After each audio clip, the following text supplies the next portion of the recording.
নিলয় ভাই, আমার শোতে আপনাকে স্বাগতম। থ্যাংক ইউ ভাই আমাকে ইনভাইট করার জন্য। কেমন আছেন? দিনকাল কেমন যাচ্ছে?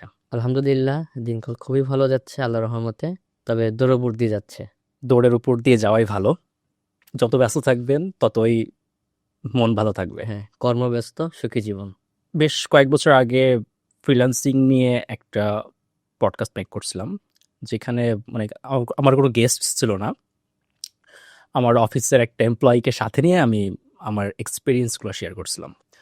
আমি 2015-16 সাল থেকে 17 সাল এই কয় বছর ফ্রিল্যান্সিংয়ের সাথে কানেক্টেড ছিলাম। এরপরে আমি নিজের প্রতিষ্ঠান শুরু করি। সো আমি চাচ্ছিলাম যে এমন একজনকে আমার গেস্ট হিসেবে নিয়ে আসার জন্য ট্রাই করতেছিলাম, যার লং টাইম ফ্রিল্যান্সিং এর এক্সপিরিয়েন্স আছে। সো আমি যেহেতু অনেক আগে ফ্রিল্যান্সিং করছি, আমার লেটেস্ট ব্যাপারগুলো সম্পর্কে একদমই কোনো ধারণা নেই। Okay. ইভেন তো লাস্ট 7-8 বছর তো ফ্রিল্যান্সিং ফিল্ড আসলে কেমন, I have no idea. Okay. So আপনি লং টাইম ধরে ফ্রিল্যান্সিং করতেছেন। সো যারা এই মুহূর্তে ফ্রিল্যান্সিং সেক্টরে আছে, অথবা নতুন যারা অ্যাকচুয়ালি এন্ট্রি করতেছে, তাদের এই পডকাস্টটা তাদের জন্য একটা গোল্ড মাইন্ড আমি মনে করি। সো আপনার কাছে কি মনে হয় যে বাংলাদেশে ফ্রিল্যান্সিং ব্যাপারটাকে একটু বেশি আহ, বাড়িয়ে চাড়িয়ে বলা হয় যে ফ্রিল্যান্সিং করলে অনেক টাকা ইনকাম করা যায়, অনেকে তো অ্যাডও দেয়, হুম হুম ডলার ইনকাম করতে চাইলে ফ্রিল্যান্সিং করুন, এরকম খুব লেম কোয়ালিটির অ্যাডও চলতে থাকে। সো অ্যাকচুয়ালি ফ্রিল্যান্সিং আসলেই কি ওভাররেটেড বাংলাদেশে? আমি স্টেপ বাই স্টেপ বলি যে প্রথমত যেটা হয়, ফ্রিল্যান্সিং ফিল্ডে এখন অনেক বড় পরিবর্তন চলে আসছে। এখন প্রত্যেকটা মার্কেট প্লেস, আমি যদি ফর এক্সাম্পল আপওয়ার্কের কথা বলি, আপওয়ার্কের এখন নিজস্ব এআই চলে আসছে, যেটাকে আমরা বলি ওমা। আপওয়ার্ক তার নাম দিয়েছে ওমা। হুম। সো বুঝতেই পারতেছেন, আগে কোনো মার্কেট প্লেসের এআই টুলস ছিল না। এখন আপওয়ার্কের নিজস্ব এআই টুলস চলে আসছে ওমা, এবং ওমা দিয়েই ও আপনাকে জাস্টিফাই করবে এই জবের জন্য আপনি কি অ্যাপ্লিকেবল, বা আপনার কত টাকা, আপনি কতটুকু যোগ্যতা রাখতে পারেন। ওকে। সো এটা একটা বিগেস্ট চেঞ্জ, এই বর্তমানে 2025 সাল থেকে চেঞ্জটা আসছে। অ্যান্ড সেকেন্ড থিং হচ্ছে গিয়ে যে ফ্রিল্যান্সিং কি ওভার রেটেড, বা এখানে কি শুধু ডলার টাকা কিনা। এই যে ফ্রিল্যান্সিং যখন ওয়ার্ডটা আসে অ্যান্ড শুধু এখানে ডলার ডলার ডলার দেখানো হয়, এটা কিন্তু দেখাচ্ছে একটা স্পেসিফিক একটা মানুষজন, একটা জাতিগোষ্ঠী যদি আমরা বলি। জাতিগোষ্ঠী আমরা এই কারণেই বললাম, যারা কোর্স বিক্রি করছে বা যারা কোর্স বিক্রি করার জন্য অ্যাড রান করছে, তারাই কিন্তু ওই ফ্রিল্যান্সিং এর পাশাপাশি ডলারের বিষয়টা নিয়ে আসছে। বাট যে রিয়েলিটিতে ফ্রিল্যান্সিং করছে, সে আসলে জানে যে ফ্রিল্যান্সিং এ কতটুকু ডলার আয় করা যায়, আয় করা যায় না। এখন মার্কেট প্লেসটা অনেক কমপ্লিকেটেড। সো ফ্রিল্যান্সিং মানেই যে অনেক টাকা অনেক ডলার, ব্যাপারটা এরকমও না। আবার ফ্রিল্যান্সিং মানেও কিন্তু অনেক টাকা অনেক ডলার। সো ব্যাপারটা আবার ওরকমও। আশা করি আমাদের নেক্সট পডকাস্টে আমরা আগাতে আগাতে এই বিষয়টা নিয়ে আরো ডিটেলস চলে যাব। অবভিয়াসলি, যেহেতু আমাদের আজকের টপিকটাই হচ্ছে যে এআই এর যুগে অ্যাকচুয়ালি ফ্রিল্যান্সিং কতটা রিলেভেন্ট, নতুন ফ্রিল্যান্সাররা কতটুকু এটার সাথে ক্যাপেবল হইতে পারবে, এটা নিয়ে আমরা আলোচনা করব। হুম। বাট তার আগে আমার নিজস্ব কিছু কোশ্চেন আছে, যেই কোশ্চেনগুলো আসলে আহ, আমার সাধারণ দর্শকদেরও জানা উচিত। আমাদের চারপাশে অনেক মানুষ দেখা যায় যারা বেকার। হুম। তারপর অনেকে মনে করে যে ওকে ঠিক আছে, আমি বেকার, অন্য কোথাও জব পাচ্ছি না, ওকে ঠিক আছে আমি ফ্রিল্যান্সিং ট্রাই করি। ব্যাপারটা এরকম হয়ে গেছে যে আমি বেকার মানে অন্য কোনো কাজে সুযোগ পাচ্ছি না বলে আমি ফ্রিল্যান্সিং এ ঢুকবো। এই যে মন মানসিকতা, এটা আসলে কতটুকু সঠিক? আমি যদি বলি এরকম যে আমি বেকার, অন্য কোনো সেক্টরে ঢুকতে পারছি না, লাইক ট্রেডিশনাল জবে আমি ঢুকতে পারছি না, হুম। তো সেই ক্ষেত্রে আমি ফ্রিল্যান্সিং এ ঢুকি। এইটাকে যদি মানুষ এইভাবে না দেখে, একই ব্যক্তি যদি জিনিসটা এইভাবে চিন্তা করে, আমি যেহেতু বেকার, কোনো ট্রেডিশনাল জবে ঢুকতে পারছি না, okay, let's go for the skill development, not freelancing. Freelancing এর বিষয়টা কিন্তু পরে আসবে। Yeah. কারো যদি স্কিল না থাকে সে ফ্রিল্যান্সিং ফিল্ডে এসে কি দিবে? সো তার আগে যেটা করা উচিত, যেহেতু সে বেকার তার মানে তার হাতে এনাফ টাইম আছে, তার উচিত যে কোনো একটা স্পেসিফিক, একদম স্পেসিফিক নিশের উপরে একটা স্কিলে বস হয়ে যাওয়া। ডিরেক্ট কথা, বস হয়ে যাওয়া। আপনি যদি একটা স্কিলে প্রতিদিন 2 থেকে 5 ঘন্টা টাইম দেন লার্নিংয়ে, আফটার 90 ডেজ অর্থাৎ 3 মাসের মধ্যে আপনি ওই স্কিলে বস হয়ে যাবেন। অ্যান্ড আপনি পসিবল। বস হয়ে গেলেই যে আপনি ফ্রিল্যান্সিংয়ে আসবেন ব্যাপারটা এরকমও না আবার। ধরেন আপনি ডিজিটাল মার্কেটিংয়ের মেটা অ্যাডে 90 দিন ধরে কোর্স করলেন। কোর্স করার পর আপনার ইন্টেনশন থাকবে, আমি যে স্কিলটা শিখলাম আমার এই ফ্রি টাইমে, আসলে এখন টাইম হবে নিজেকে জাস্টিফাই করা যে আমি কতটুকু এই স্কিলটাকে ইমপ্লিমেন্ট করে রেজাল্ট আনতে পারি। কারণ হুম। আলটিমেটলি মার্কেট প্লেসে ক্লায়েন্ট কিন্তু রেজাল্ট চায়, সে কিন্তু ব্যাকএন্ডের হিস্টোরি বা কষ্ট দেখবে না। Exactly. তার জন্য গাইডলাইন হবে এরকম, একটা স্কিল ডেভেলপ করা, যিনি বেকার বসে আছেন সেই স্কিলটাকে তার নিজের উপর আগে অ্যাপ্লাই করা। তার নিজের উপর আগে অ্যাপ্লাই করে সে যদি স্যাটিসফাই হয়, যদি সে স্যাটিসফাই হয় ক্লায়েন্ট অটোমেটিকলি স্যাটিসফাই হবে। সো কথা হচ্ছে এটাই, যে কেউ যদি বেকার থাকে ডিরেক্ট ফ্রিল্যান্সিংয়ে না গিয়ে তার উচিত আগে নিজের স্কিল ডেভেলপ করে নিজেকে যাচাই করা। এটা খুবই ইম্পর্টেন্ট একটা কথা বলছেন। আমি গত 5-7 বছর ধরে এই কথাটাই বলে আসছি যে ফ্রিল্যান্সিং একটা স্কিল না। ফ্রিল্যান্সিং হচ্ছে একটা কাজের ধরন। কিন্তু মানুষ মনে করে ফ্রিল্যান্সিং মানে একটা স্কিল, একটা মানে ফ্রিল্যান্সিং একটা কাজ। অনেকে এইভাবেই বলে যে আমি ফ্রিল্যান্সিং শিখতে চাই।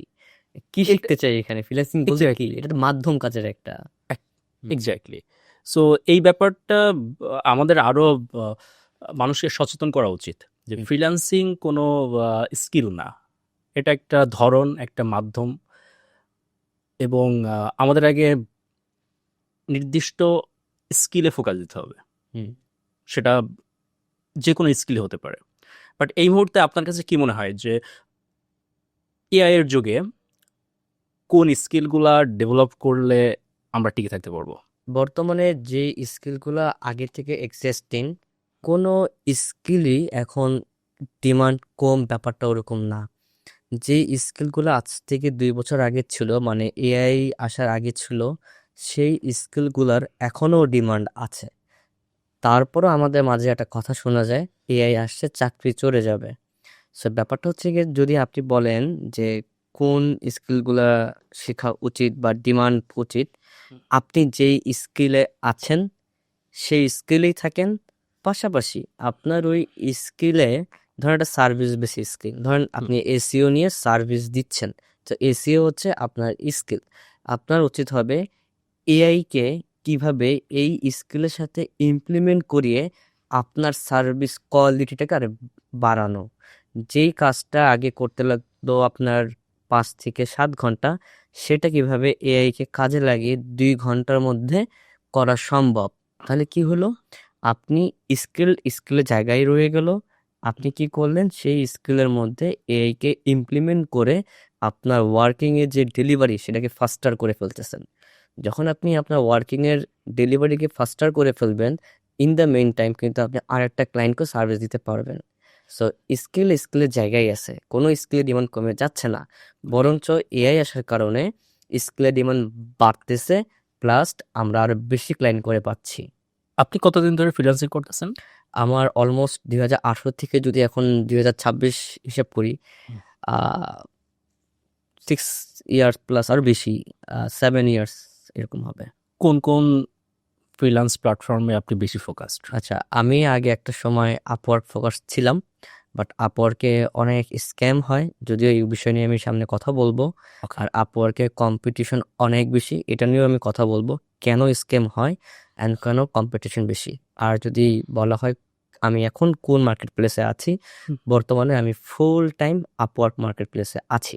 কারণ আপওয়ার্কে আপনি নিজেও ফ্রিল্যান্সিং করতে পারবেন, চাইলে আপনার এজেন্সিকেও এখানে অ্যালাইন করতে পারবেন।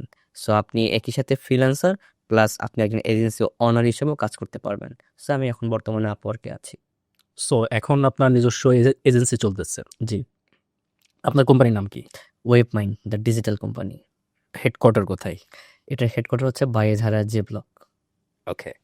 সো আপনার অফিসে আপনার টিমে এই মুহূর্তে কতজন কাজ করে? 22 জন।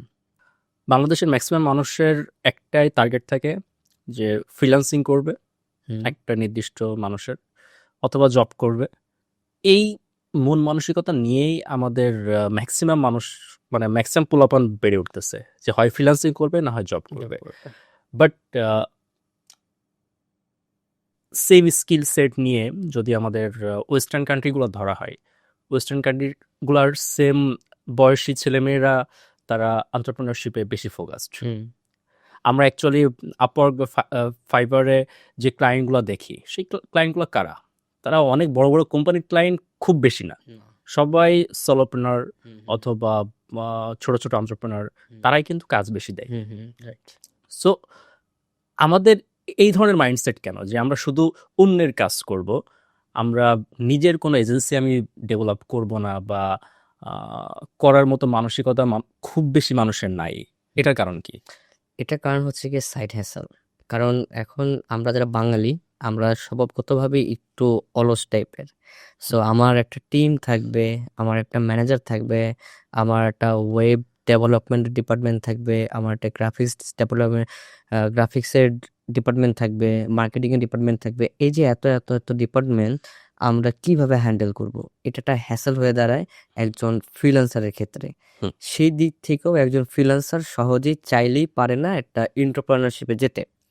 তো সেই ক্ষেত্রে যেটা করা উচিত তাদের, যে আপনাকে না এত কিছু চিন্তা করতে হবে না। যে আপনি একজন ফ্রিল্যান্সার, আপনি যদি হয়ে থাকেন ডিজিটাল মার্কেটার, আপনার উচিত একটা ডিপার্টমেন্ট নিয়ে কাজ করা। আপনি একটা ডিজিটাল মার্কেটিং ডিপার্টমেন্ট চালু করেন। আপনি সর্বোচ্চ আপনি সহ আরো 2 জনকে হায়ার করেন। যখন আপনি দেখবেন 3 জন, আপনি সহ 3 জন একটা ডিপার্টমেন্ট, এবং আপনার একটা বেসমেন্ট তৈরি হয়ে গিয়েছে, যে আপনি একটা পার্মানেন্ট ক্লায়েন্ট পাচ্ছেন। এরপর যাদেরকে আপনি ডিজিটাল মার্কেটিং সাপোর্টস দিচ্ছেন বা সার্ভিস দিচ্ছেন, তাদের কিন্তু ভিডিও এডিটিং প্রয়োজন হয়, গ্রাফিক্স ডিজাইন প্রয়োজন হয়, আরো অনেক কিছু প্রয়োজন অনেক হয়। সার্ভিসই দরকার পড়ে। তখন আপনি যেটা করতে পারেন, এই যে বললাম আপনাকে এত চিন্তা করতে হবে না। আপনি যেটা করতে পারেন, ধরেন আপনি এখন যাদেরকে সার্ভিস দিচ্ছেন XYZ, সেই কোম্পানির হঠাৎ করে প্রয়োজন ভিডিও এডিটিং। আপনি তাকে প্রপোজ করেন যে আমাদের ভিডিও এডিটরও আছে, চাইলে আপনি আমাদের কাছ থেকে সার্ভিস নিতে পারেন। এবং ক্লায়েন্টের সাইকোলজি থাকবে যে আমি আমার সব কাজ যেন একটা জায়গা থেকে করাই। এটা কিন্তু প্রত্যেকটা ওয়ার্ল্ড ওয়াইড প্রত্যেকটা ক্লায়েন্টের একটা সাইকোলজি থাকে যে আমি একটু একটুর জন্য কয়েকটা এজেন্সির কাছে যাব না। আমি এমন একজনের কাছে যাব যে আমার সব বিষয়টা দেখবে, হ্যান্ডেল করবে। যদি এরকমটা হয় যে আপনার ক্লায়েন্টের ভিডিও এডিটিং প্রয়োজন, আপনি বলবেন যে আমরা এই সার্ভিসটা দিয়ে থাকি। আপনি আউটসোর্সিং করেন। আপনার তো ডিপার্টমেন্ট বানানোর তখন প্রয়োজন হচ্ছে না। আপনি একজনকে ভিডিও এডিটরকে সোর্সিং করেন যে আমার এই ভিডিওটা তুমি করে দাও। বাট যখন সে আপনাকে ভিডিও এডিট করে দিবে, সেই ভিডিও এডিটিংটা ফাইলটা যখন আপনি ক্লায়েন্টকে দিবেন, ক্লায়েন্ট কিন্তু জানবে এটা আপনার এজেন্সি থেকে গিয়েছে। Yeah. তখন যদি এজেন্সি খুশি হয়, আপনাকে কিন্তু এইভাবে প্রতিনিয়ত কাজ দিতে থাকবে যে হ্যাঁ, তাহলে এখন থেকে তুমি আমার ভিডিও এডিটিং কাজ করো। তখন তার উচিত ভিডিও ডিপার্টমেন্ট তৈরি করা। আমাদের উচিত বেবি স্টেপগুলো ফলো করে করে একটা এজেন্সি করা। বাট আমরা যেটা করি যে আমি ফ্রিল্যান্সারই থাকবো, আজ এবার একা কাজ করে যাব। একটা সময় কি হয়, যখন তার বয়স বেড়ে যায় তখন সে হতাশায় ভোগে। কারণ মানুষের বয়স একটা ভারী চলে আসে, তখন সে আগাতে পারে না।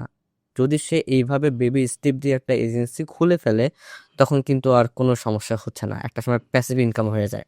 এটা একটা কারণ যে ফ্রিল্যান্সাররা এন্টারপ্রেনার দিতে চায় না, কারণ তারা আগের থেকেই অনেক বিশাল চিন্তা করে। হ্যাঁ, গোল অবশ্যই বড় থাকতে হবে, বাট স্টেপগুলো হইতে হবে খুব বেবি। যে বেবি স্টেপগুলা আমরা যারা ফ্রিল্যান্সিং করি তারা নিতে পারি না সহজে। বেশিরভাগ ফ্রিল্যান্সাররা আত্মকেন্দ্রিক বেশি। যারা লং টাইম ধরে কাজ করতেছে ফ্রিল্যান্সিংয়ে, 3 বছর 4 বছর, হঠাৎ করে দেখা যায় যে তাদের অ্যাকাউন্ট সাসপেন্ড হয়ে যেতে পারে, হুম।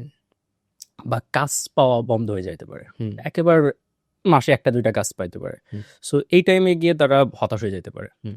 সো আই থিঙ্ক আপনি যেটা বললেন যে আস্তে আস্তে একটা এজেন্সি ডেভেলপ করা, বা দেশের বাইরের বা ভিতরের যে কোনো ক্লায়েন্ট হোক, লং টার্ম ধরে তাদের সাথে কাজ করার একটা টেন্ডেন্সি যদি তৈরি না হয়, সো অনেক প্রবলেম সে ফেস করবে। রাইট? আপনি এই মুহূর্তে দেশে ভিতরে কাজ করতেছেন বেশি নাকি দেশের বাইরের ক্লায়েন্টদের কাজ করতেছেন বেশি? আমি যদি আমাকে বলা হয় আমি কাদের নিয়ে কাজ করি, এক কথায় বলবো আমি গ্লোবালি কাজ করছি। Okay. দেশে কাজ করছি, local local market, market place এবং লিঙ্কডইন, মানে অল ওভার আমি এখন কাজ করে যাচ্ছি। দেশেও খুব রিজনেবল কয়েকটা বড় বড় কোম্পানির সাথে আছি। দেশের বাইরে কথা যদি আমি বলতে যাই, যেমন দুবাইয়ের যে ট্রাম্প টাওয়ারটা হচ্ছে 88 ফ্লোর, সেই ট্রাম্প টাওয়ার পুরোটাই আমার হাতে করা, তাদের ওয়েবসাইট বানানো, তাদের এজেন্ট, আপনারা জানেন হয়তো বা দুবাইতে এজেন্ট চলে অনেক, ওই যে আপনার প্রপার্টি সেলসের জন্য এজেন্ট চলে। হুম। সো তাদের এই ট্রাম্প টাওয়ারের 13টা এজেন্ট আছে, সেই এজেন্টগুলো আমার হাতে করা এবং মার্কেটিংও আমরা করছি। এটা Really? দুবাই। তারপর হচ্ছে কি আপনার কানাডার ইনভিশন স্টুডিও, যারা এক্সআর ভিআর এআর নিয়ে কাজ করে, এটা কিন্তু half government and half private. এই কোম্পানিটাও আমাদের হাতে করা, আমরাই করছি, এখনো করে যাচ্ছি। তারপর হচ্ছে গিয়ে আপনার দেশের বাইরে অস্ট্রেলিয়ার comparebesteai.com একটা নামে প্ল্যাটফর্ম আছে, এআই প্ল্যাটফর্ম। ওরা 4 বিলিয়নের একটা বিজনেস। সো ওই বিজনেসের এসইও লিডারশিপে আমি আছি। এখানে না আমি কিছু একটা গল্প বলতে চাই লাস্ট ক্লায়েন্টকে নিয়ে। Sure, sure. সেটা হচ্ছে গিয়ে আমি এই কম্পেয়ার বেস্ট এআই এই কোম্পানিতে আমি প্রথমে একজন এসইও স্পেশালিস্ট হিসেবে ঢুকেছিলাম, ফ্রিল্যান্সার, রাইট? ফ্রিল্যান্সার হিসেবে ঢুকেছিলাম, হ্যাঁ। সো আমি এখানে জব বিট করেছিলাম যে আমি আপনার জবটা করতে ইন্টারেস্টেড, তার মানে আমি ফ্রিল্যান্সার। তাদেরকে আমি টার্গেট দিয়েছিলাম 3 থেকে 6 মাসের মধ্যে। সে আমাকে কিওয়ার্ড ধরিয়ে দিয়েছে যে র্যাঙ্ক করতে হবে। আলহামদুলিল্লাহ যে 2 মাসের মধ্যে আমি তাদের কিওয়ার্ডগুলোকে র্যাঙ্ক করাতে পেরেছি। দেন তাদের কোম্পানি ডিসাইড করলো একে আমরা অ্যাজ এ ফ্রিল্যান্সার হিসেবে ট্রিট না করে আমাদের কোম্পানির একজন লিডারশিপ হিসেবে নেই, এবং তারা যেটা করলো আমাকে এসিওর ডিপার্টমেন্টের লিডারশিপ বানিয়ে দিল, প্লাস ওই কোম্পানির 2% শেয়ার আমাকে দিল। Great, great. বাট আমি কিন্তু ঢুকেছিলাম ফ্রিল্যান্সার হিসাবে, হ্যাঁ। বাট 2% এখন আমি মালিকপক্ষ হয়ে গেলাম, রাইট? সো 4 বিলিয়নের বিজনেস, আপনি জাস্ট বুঝতে পারতেছেন একটা কি একটা ম্যাসিভ একটা ইনকাম এখান থেকে আসতে পারে অ্যাজ এ তার মানে $4 বিলিয়ন কোম্পানির 2% মালিক আপনি? 2%, হ্যাঁ। রিয়েলি? রাইট। তাহলে এটা ডলারে কত আসতেছে? আমি এমন বলবো না এখানে, এখন এমন বলতে গেলে অনেকেই এটা কন্ট্রোভার্সি হতে পারে, আপনি জানেন। হ্যাঁ। সো শুধু এখানে শেষ না, আমি প্রতি মাসে ওইখান থেকে লিডারশিপের জন্য একটা স্যালারি পাচ্ছি, তার উপরে 2%-এর জন্য আমি শেয়ার হোল্ডার, তার উপর প্রতি মাসে 10% কমিশন পাচ্ছি সেলের উপরে। সো আমি কিন্তু ঢুকেছিলাম ফ্রিল্যান্সার হিসাবে। সো তাহলে আমি তাকে এমন কিছু একটা দেখিয়েছি বা তাকে বুঝিয়েছি, I am not a freelancer fit for your company. So Yeah. আমাদের ফ্রিল্যান্সারের না উচিত মাইন্ডসেটটা এরকম থাকা যে পুরো বেস্ট দিয়ে দেওয়া, এরপরে ক্লায়েন্টই আপনাকে জাজমেন্ট করবে যে আসলে আপনাকে সে কীভাবে ট্রিটমেন্ট করবে। Exactly. আমরা যেটা করি, আমি ফ্রিল্যান্সার, আমি একটা কাজ পেয়েছি, কিভাবে ডেলিভারি দেওয়া যায়, কিভাবে টাকাটা আনা যায়, যেটা রন থিং। এইভাবে যদি আমরা চিন্তা করি তাহলে আমাদেরকে আজীবন ফ্রিল্যান্সিংই করে যেতে হবে। আসলেই, আসলেই। আমিও আমার কানাডিয়ান ক্লায়েন্ট, এই স্টোরিটা আমি এর আগেও পডকাস্টে বলছি। তারপরেও আমি শর্ট করে বলতেছি যে আমার এক কানাডিয়ান ক্লায়েন্টের তার একটা বড় কোম্পানি আছে। তো সেখানে আমি প্রায় 1 বছর ফ্রি সার্ভিস দিছি অ্যাজ এ ডেভেলপার। আচ্ছা, এটা 2016-17 সালের দিকে। ওকে। ফ্রি সার্ভিস দিছে সে, তার টিম যেটা বলতো আমি সেটা করতাম। পরবর্তীতে 2020 সালের পরে তাদের সাথে আমি পার্টনারশিপে কাজ করতেছি। সো এটা একটা ইনভেস্টমেন্ট রাইট। ছিল। সো আসলেই যে সবাই যদি মনে করে যে আমি ওই $5 $10 কাজ করে আমি লাইফ লিড করব সারা জীবন, তাহলে সে ভুল পথে আছে। রাইট, সেটাই। আমাদের মাইন্ডসেটই প্রবলেম আসলে। আপনার নিজের পরিচয় যদি বলতেন, যে আপনার ডেজিগনেশনটা যদি বলতেন। আচ্ছা, আমার নাম ইব্রাহিম নিলয়। আমি প্রত্যেকটা ভিডিওতে বলি আমি certified full stack digital marketer. এখন এখানে অনেকেই কনফিউশনে আসে যে ভাই সারা জীবন শুনে আসলাম ডিজিটাল মার্কেটিং বা ডিজিটাল মার্কেটার, ফুল But- স্ট্যাকটা আসলে কি? ফুল স্ট্যাকটা আসলে কি? একদম সোজা, আমি একদম সহজ বাংলা ভাষা বুঝিয়ে দিচ্ছি। যারা এসইও নিয়ে কাজ করে তাদেরকে যদি কোনো কিওয়ার্ড রিসার্চ করতে হয়, for example best T shirt বা টি শার্ট, এটা একটা কিওয়ার্ড। এখন আমরা কি করি, ওই টি শার্টকে আমরা ক্লাস্টারিং করি, অর্থাৎ ভাগ করি। Best T shirt in Bangladesh, best T shirt in Dhaka, best T shirt in Mirpur. তো অনেকগুলো ক্লাস্টার চলে আসতেছে না একটা টপিকের আন্ডারে। সো ডিজিটাল মার্কেটিং এইটা একটা ব্রড নিশ। ডিজিটাল মার্কেটিং এর আন্ডারে মেটা আছে, সার্ভার সাইড ট্র্যাকিং আছে, গুগল অ্যাডস আছে, এসইও আছে, এখন তো GEO, AEO, AI SEO, LLM SEO, LinkedIn marketing, তারপরে Instagram marketing, Twitter marketing, YouTube SEO, অনেক কিছু আছে। তাহলে ফুল স্ট্যাক বলতে আমরা কি বুঝি?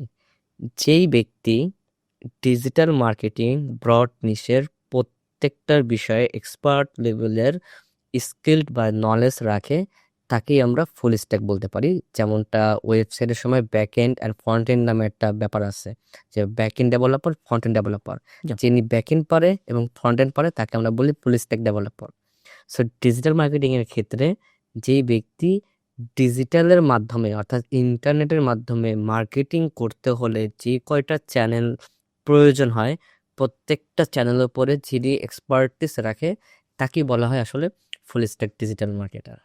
যদি একজন নতুন যে কোনো একটা ছেলে বা মেয়ে সে আপনার সেক্টরে ঢুকবে, সেক্ষেত্রে তার কি ফুল স্ট্যাক ডিজিটাল মার্কেটার হিসেবেই নিজেকে ডেভেলপ করা উচিত, নাকি যে কোনো একটা ফিল্ড চুজ করা বা যে কোনো একটা হাইপার নিশ চুজ করা উচিত? ওকে, সেই ক্ষেত্রে যদি কেউ এই ডিজিটাল মার্কেটিং সেক্টরে আসতে চায়, তার কখনোই ফুল স্ট্যাকে আসা উচিত না। যদি আমি নিজেও ফুল স্ট্যাক, বাট আমি না করতেছি, কেন না করতেছি? আমি নিজেও প্রথমে ফুল স্ট্যাকে আসিনি।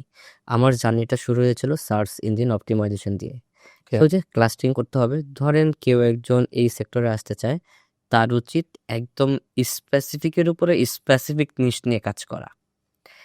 ফর এক্সাম্পল, সে যদি ডিজিটাল মার্কেটিং শিখতে চায়, তার উচিত হবে হয় এসইও নিয়ে কাজটা শিখবে, শুধু এসইও নিয়েই, অথবা সে যদি মেটা নিয়ে কাজ করতে চায়, ফেসবুক মার্কেটিং নিয়ে কাজ শিখবে। যখন সে ফিল করবে যে আমি মেটাতে এক্সপার্ট, তখন তার উচিত হবে সার্ভার সাইড ট্র্যাকিংয়ে যাওয়া। যখন সে ফিল করবে আমি মেটাও পারি, সার্ভার সাইড ট্র্যাকিংও পারি, তখন তার উচিত হবে ইউটিউব এসইও শেখা। সো এইভাবেই তাকে আগে একটা স্পেসিফিক স্কিলের উপরে নিজেকে নিজের কাছে জাস্টিফাই করতে হবে যে আমি এই স্কিলে বস, যেটা আমি প্রথমে বলেছিলাম যে একটা স্কিলে বস হইতে হবে আগে, তারপরে ফ্রিল্যান্সিং। ঠিক ফুল স্ট্যাকের ক্ষেত্রেও এটা। ডিজিটাল মার্কেটিং যেহেতু একটা ব্রড নিশ, আমার সাজেশন থাকবে যিনি এই ফিল্ডে আসবে তার উচিত হবে আগে এসইও দিয়ে মার্কেটে ঢোকা, সার্চ ইঞ্জিন অপটিমাইজেশন। কেন? কোশ্চেন আসতে পারে কেন, সেটা এসইও কেন, এত কিছু থাকতে এসইও কেন? কারণ আপনি যদি মেটা মার্কেটিং করেন, এখানে এখন কিওয়ার্ডের খেলা চলে আসছে।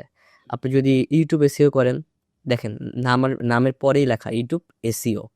আপনি যদি লিঙ্কডইন মার্কেটিং করেন, ওইখানেও আপনাকে কিওয়ার্ড নিয়ে খেলতে হবে। আপনি যদি গুগল অ্যাডসেন্স নিয়েও কাজ করেন বা গুগল অ্যাডস নিয়েও কাজ করেন, সেখানেও আপনাকে কিওয়ার্ড নিয়ে খেলতে হবে। আর কিওয়ার্ড নিয়ে খেলতে হলে আমাকে শিখতে হবে এসইও। সো কেউ যদি ডিজিটাল মার্কেটিং শিখতে চায় এবং তার যদি চিন্তা ভাবনা থাকে আমি ফুল স্ট্যাক হব, তাহলে তার উচিত হবে সার্চ ইঞ্জিন অপটিমাইজেশনকে পুরো আয়ত্তে আনার পর, জাস্টিফাই করার পর অন্য যে সাব ক্যাটাগরি নিশগুলো আছে মার্কেটিংয়ের, সেখানে যাওয়া। সো আমরা তো চারিদিক থেকে অনেক কথা শুনতে পাই যে এআই এর যুগে এসইও ইজ ডেড, এখন জিইওর টাইম। সো এই ব্যাপারটা আপনি যদি ক্লিয়ার করতেন, যেহেতু আপনি এই ফিল্ডের একজন এক্সপার্ট এবং এক্সপিরিয়েন্সড মানুষ, সো আপনার কাছ থেকে আমি জানতে চাই যে আসলেই এসইও ইজ ডেড? ওকে, চমৎকার একটা কোশ্চেন, মানে আমার খুব পছন্দের একটা কোশ্চেন। এই কোশ্চেনটা খুব পছন্দের একটা কোশ্চেন। আজকে আগামীকালে আমার এটার উপর একটা সেমিনার আছে, আপনাকে বলেছিলাম ক্রিয়েটিভ আইডিতে যে এসইও, জিও, এইও, এআই এসইও নিয়ে আমার একটা সেমিনার আছে। কারণ সবারই ধারণা এসইও নাকি ডেড, যেহেতু এআই চলে আসছে। আচ্ছা, এই এআই আসাতে এসইওর ডিমান্ড 10x বেড়ে গিয়েছে, 10 গুণ। এভাবে রিয়েলি, ইয়েস। এখন যদি আপনি ফাইবার অথবা আপওয়ার্ক, যদি আমি ফাইবারে নাই বা আমি রিসার্চ করেছি, আপনি যদি ফাইবার বা আপওয়ার্কে যান, যারা জব মানে ক্লায়েন্টরা জব পোস্ট করে, ওরা এখন শুধু এসইও লেখে না, ওরা এখন এখানে লেখে need a SEO expert who knows the GEO, AEO, LLM SEO, AI SEO. মানে সে এসইওটা লেখে কারণ এটা তো এসইওর ক্যাটাগরির মধ্যেই পড়ে। এবং তার পাশাপাশি সে লিখে দেয়, স্পেসিফিক করে, যদি তোমরা জিও এইও সম্পর্কে জানো তাহলে জবে অ্যাপ্লাই করো অথবা অ্যাপ্লাই করো না। তাইলে দেখেন এসইও ডেট কোন দিক থেকে। আমার কাছে তো মনে হচ্ছে এসইওতে এআই আসাতে এসইও আরো এমনভাবে এক্সপান্ড হয়েছে যে আমাদের ডিমান্ড এখন বেড়ে গেছে। যেখানে আমরা আওয়ারলি কাজ করতাম $25, যেমন আমার লাস্ট আপওয়ার্ক একটা জব আছে, ওইটা আমার আওয়ারলি রেট হচ্ছে কি $50, অর্থাৎ $50। কেন $50? কারণ এখানে শুধু এসিও নেই, এখানে এসিও আছে, জিইও আছে, এলএলএম এসিও আছে। সো ক্লায়েন্ট এখন এইটা চায় না যে আমি শুধু গুগলের র্যাঙ্ক করি। ক্লায়েন্ট চায় কেউ যদি চ্যাট জিপিটিতে আমার কোম্পানি সম্পর্কে কিছু লিখতে চায়, সেখানেও যেন আমাকে সে সাজেস্ট করে চ্যাট জিপিটিতে। অবশ্য কি হলো, ক্লায়েন্টের এখন ধারণায় বদলে গেল, আমার শুধু এসিও দিয়ে হবে না, আমার এখন জিইও এইও লাগবে। তো এগুলো তো এসিওর আন্ডারেই, অ্যান্ড এআই আসার কারণেই তো জিও, এলএলএম এসিও এগুলো চলে আসছে। সো এসিও ডেট তো হয়ই নেই, বরঞ্চ ও আরো বড় সড়ো করে মার্কেটে এখন হামলা দিচ্ছে, যার কারণে যারা এসিও স্পেশালিস্ট এবং যারা এসিগুলো ডেভেলপ করে ফেলেছে তারা এখন তুমুলভাবে কামাচ্ছে, জাস্ট তুমুলভাবে কামাচ্ছে, মানে আনবিলিভেবল। যেটা আমি তোকে বললাম যে বেস্ট কম্পে এই দিয়ে আমাকে 2% শেয়ার দিয়ে দিচ্ছে জাস্ট হ্যাঁ আমার কাজ থেকে, কারণ এখন এআই এসিওর ব্যাপারটা চলে আসছে। সো এটা কখনোই ডেট হয় নাই, হবেও না। তবে এসিও যে ডেট, এই কথাটা চলে আসছে 2011 থেকেই, যখন যে পান্ডা আসলো, বিয়ার হ্যাঁ আসলো, আরো কত কিছু গুগলে আপলোড মানে আপডেট আসলো, তখনই বলতেছিল যে SEO dead. But SEO dead হয় নাই, এসিও ডেট হবেও না, আর এটা চলমান থাকবে আজীবনের জন্যই। যেমন আমাদের ডেভেলপিং সেক্টরে একটা কথা আছে যে যখন থেকে পিএইচপি ল্যাঙ্গুয়েজটা যখন আসলো তখন থেকে আসলে সবাই বলতে থাকলো যে আসলে PHP is dead, PHP is dead. অন্যান্য নতুন ল্যাঙ্গুয়েজ আসতেছে। রিসেন্ট লাস্ট 8-10 বছর যখন এআই এর একটা বুম আসলো তখন সবাই বলছে যে Python is Python future, so PHP dead. So অনেকে জানে না যে পিএইচপির আগে পাইথন এসছে। হ্যাঁ, পিএইচপি একদিন পাইথন এসেছে, রাইট? পিএইচপির আগে হ্যাঁ, পাইথন পাইথন এসছে। এসেছে, হয়তো পাইথনের ব্যবহারটা রিসেন্ট এআই এর ফলে অনেক বেশি আহ, ব্যবহার শুরু হয়েছে, রাইট, বাট কোনো কিছু আসলে ডেড না, সবকিছু ইভলভ হচ্ছে। রাইট। এসইও ইভলভ হচ্ছে। এসইও বলতে আসলে search engine optimisation, but search engine optimisation তো আছেই। 2 বছর বা 3 বছর আগেও যখন চ্যাট জিপিটি এত বেশি মার্কেট ক্যাপচার করে নাই বা আসেও নাই, তারও আগে আহ, আপনার গুগলে মান্থলি অলমোস্ট 8 বিলিয়নের উপরে সার্চ সার্চ আসতো, সার্চ না, ট্রাফিক আসতো 8 বিলিয়নের উপরে। হুম। সো রিসেন্ট টাইমেও সেটা কমে নাই, বরং আরো কয়েক মিলিয়ন বাড়ছে প্রতি মাসে। সো অ্যাকচুয়ালি তো গুগলের সার্চ ইঞ্জিন তো মানুষ ব্যবহার করতেছে না এমন না, সার্চ ইঞ্জিন ব্যবহার করতেছে, as well as chat GPT, cloud বলা হোক বা অন্যান্য প্ল্যাটফর্ম বলা হোক, সবই ইউজ করতেছে সবাই। সো সব কিছুরই ডিমান্ড আসলে বাড়তেছে। রাইট, বরং আমার কোনো স্পেসিফিক কোনো বিষয় নিয়ে রিসার্চ করতে গেলে আমি চ্যাট জিপিটিতে যাই অথবা জেমিনাইতে যাই। আবার এমন কিছু বিষয় আছে যেইগুলা গুগলে সার্চ দিতেই হয়, আমি চ্যাট জিপিটিতে পাই না বা জেমিনাইতে পাই না, সেটা আমি গুগলে সার্চ দিলে পাই। সো সব কিছুর আসলে আলাদা আলাদা ডিমান্ড আছে। এবং এই যে এসইও ইজ ডেড, এটা একদম আমার কাছে ফাউল কথা ছাড়া আর কিছু রাইট, ফাউল কথা এটা। একজন নতুন ফ্রিল্যান্সার আপওয়ার্কে কাজ পেতে গেলে তার আসলে কি কি করা উচিত? ওকে, একটা নতুন ফ্রিল্যান্সার যখন সে আপওয়ার্কে আসবে, আপওয়ার্কে আসার আগে মানে মার্কেট প্লেসে আসার আগে যা করা উচিত তা তো বলেই ফেললাম। আগে নিজেকে বস বানাইতে হবে এবং সেটা নিজে যে কোনো একটা স্কিল ডেভেলপ করতে হবে। করতে হবে। ধরেন আমি ধরে নিলাম সে ওই পোর্শনটা পার করে আসছে, পিরিয়ডটা পার করে আসছে, এখন সে চাচ্ছে আপওয়ার্কে ঢুকবে। তাকে আপওয়ার্কে ঢোকার আগে যেটা করা উচিত, এখন একটা সিক্রেট শেয়ার করে দিচ্ছি, এটা হ্যাক্স বলতে পারেন। এটা আগে কোনো পডকাস্টে বা কোথাও কেউ শেয়ার করছে কিনা আমি এখনো দেখি নাই, আর আমিও কোথাও শেয়ার করি নাই, তা আমি আজকে এখানে ফার্স্ট টাইম শেয়ার করতেছি। সে যদি আপওয়ার্কে ঢুকে, ধরেন কোন স্কিলে ঢুকতে পারে, digital marketing hmm. For example, আমি আমার নিজ নিয়ে কথা বলি, ডিজিটাল মার্কেটিং। সে আপওয়ার্কে ডিজিটাল মার্কেটিং প্রোফাইল বানানোর আগে তার উচিত গুগলে গিয়ে সার্চ দেওয়া আপওয়ার্ক সাইট ম্যাপ।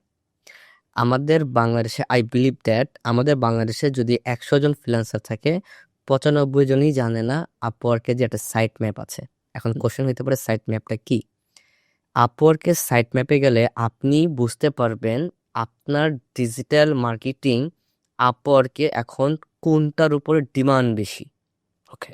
তাহলে কি হলো, আপনি যেগুলোর ডিমান্ড বেশি সেগুলো আপনি নোট করে ফেললেন একটা এক্সেল শিটে, যে আপওয়ার্কে ডিজিটাল মার্কেটিং এর উপরে এই টপিকের উপরে ডিমান্ড খুব চলতেছে। সো আপওয়ার্কের সাইট ম্যাপে আপনি গেলেন, যারা আপওয়ার্কে ঢুকবে বা মার্কেট প্লেসে ঢুকবে, আমি আপওয়ার্কটাই বলবো কারণ আমি যেহেতু আপওয়ার্ক নিয়ে কাজ করি। তো আপওয়ার্কের সাইট ম্যাপে সে যাবে, যাওয়ার পরে সে ওখান থেকে মোস্ট ডিমান্ড ডিজিটাল মার্কেটিং এর সার্ভিসগুলো পেয়ে গেল। হুম। এবার সে আপওয়ার্কের প্রোফাইল খুলবে। আপওয়ার্কে 3টা প্রোফাইল খোলা যায়, মানে 3টা ক্যাটাগরি, একটা হচ্ছে জেনারেল, একটা হচ্ছে স্পেশাল 1, আর একটা হচ্ছে স্পেশাল 2। এই যে সে যে ওইখান থেকে আপওয়ার্ক সাইট ম্যাপ থেকে যে স্কিলগুলো আনলো, তো কি হলো, সে আপওয়ার্ক সাইট ম্যাপ থেকে মোস্ট ডিমান্ডেড স্কিলগুলো নিয়ে নিল, এবং তার হাতে তো 3টা ক্যাটাগরি আছেই, যে জেনারেল, স্পেশাল 1, স্পেশাল 2। তার উচিত হবে ওই ক্যাটাগরিগুলো নিয়ে সাইট ম্যাপ থেকে ওগুলো দিয়েই আপওয়ার্কের প্রোফাইলটা সাজানো। তাইলে যেটা হবে, আপওয়ার্কের অ্যালগোরিদম বুঝতে পারবে যে এ একজন ভ্যালুয়েবল পার্সন, এবং অ্যালগোরিদম এটাও বুঝতে পারবে যে বর্তমানে তো আপওয়ার্কে এই কাজগুলোই চলতেছে, তাহলে এখানে একটা বেস্ট ম্যাচ চলে আসে। আপওয়ার্কে যেগুলোর উপর ডিমান্ড চলছে সেটা আপওয়ার্ক জানে, এবং আপনার প্রোফাইলে সেই ডিমান্ডের উপরে প্রোফাইলটা খোলা। তো কি হলো, আপওয়ার্ক জেনে গেল আপনি বেস্ট ম্যাচে আছেন। এখন আপওয়ার্কে যখন আমরা কানেক্ট বা জব বিট করি, আমাদের একটা কানেক্ট খরচ হয়। হুম। 100 কানেক্টের দাম $15। যদি কেউ আপওয়ার্কে আপনার নিশ হয়ে জব প্রপোজ করে, আপনাকে তো ওইটা প্রপোজালে মানে বিট করতে হবে। বিট করতে হলে 15 থেকে 20 কানেক্ট খরচ যাবে, যেটা বাংলা টাকা প্রায় 150 থেকে 200 টাকা। হুম। বাট তখনই ম্যাজিকটা খেলা হয়, যেটা আমি হ্যাক্স বললাম। তখন আপনার কোনো টাকাই লাগবে না। কেন লাগবে না? আপওয়ার্ক অলরেডি জানে মার্কেটে কোনটা ডিমান্ড, এবং আপনি সেই ডিমান্ড অনুযায়ী প্রোফাইলটা বানিয়ে ফেললেন। তার মানে বেস্ট ম্যাচ হয়ে গেল।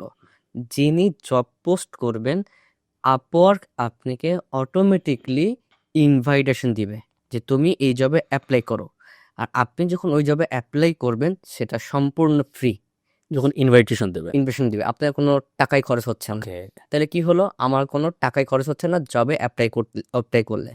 এখন আপনি জবে অ্যাপ্লাই করলেন, এখন সে আপনার সাথে কথাবার্তা বললো, বা সে যদি আপনাকে মেসেজে রিপ্লাই করে, হুম। আপনার জব হোক আর না হোক, এখানে আপনার 2টা সুবিধা আছে। এক, তাকে আপনি মেসেজে কানেক্ট করে ফেললেন, যাকে আপনি পরবর্তীতে ফলো আপ করতে পারবেন। আর দ্বিতীয়ত, আপনার টাকাই লাগতেছে না। সো কেউ যদি আপওয়ার্কে আসতে চায়, তার উচিত হবে আগে আপওয়ার্কের সাইড ম্যাপে গিয়ে তার নিশ অনুযায়ী রিসার্চ করে তার উপরে প্রোফাইলটা সাজানো। Great hack. এটা আসলেই নতুনদের জানা উচিত। ইভেন তো যারা অ্যাকচুয়ালি যাদের এক্সপিরিয়েন্স আছে তারাও এটা জানে না আমার মনে হয়। না, আমারও মনে হয় জানে না।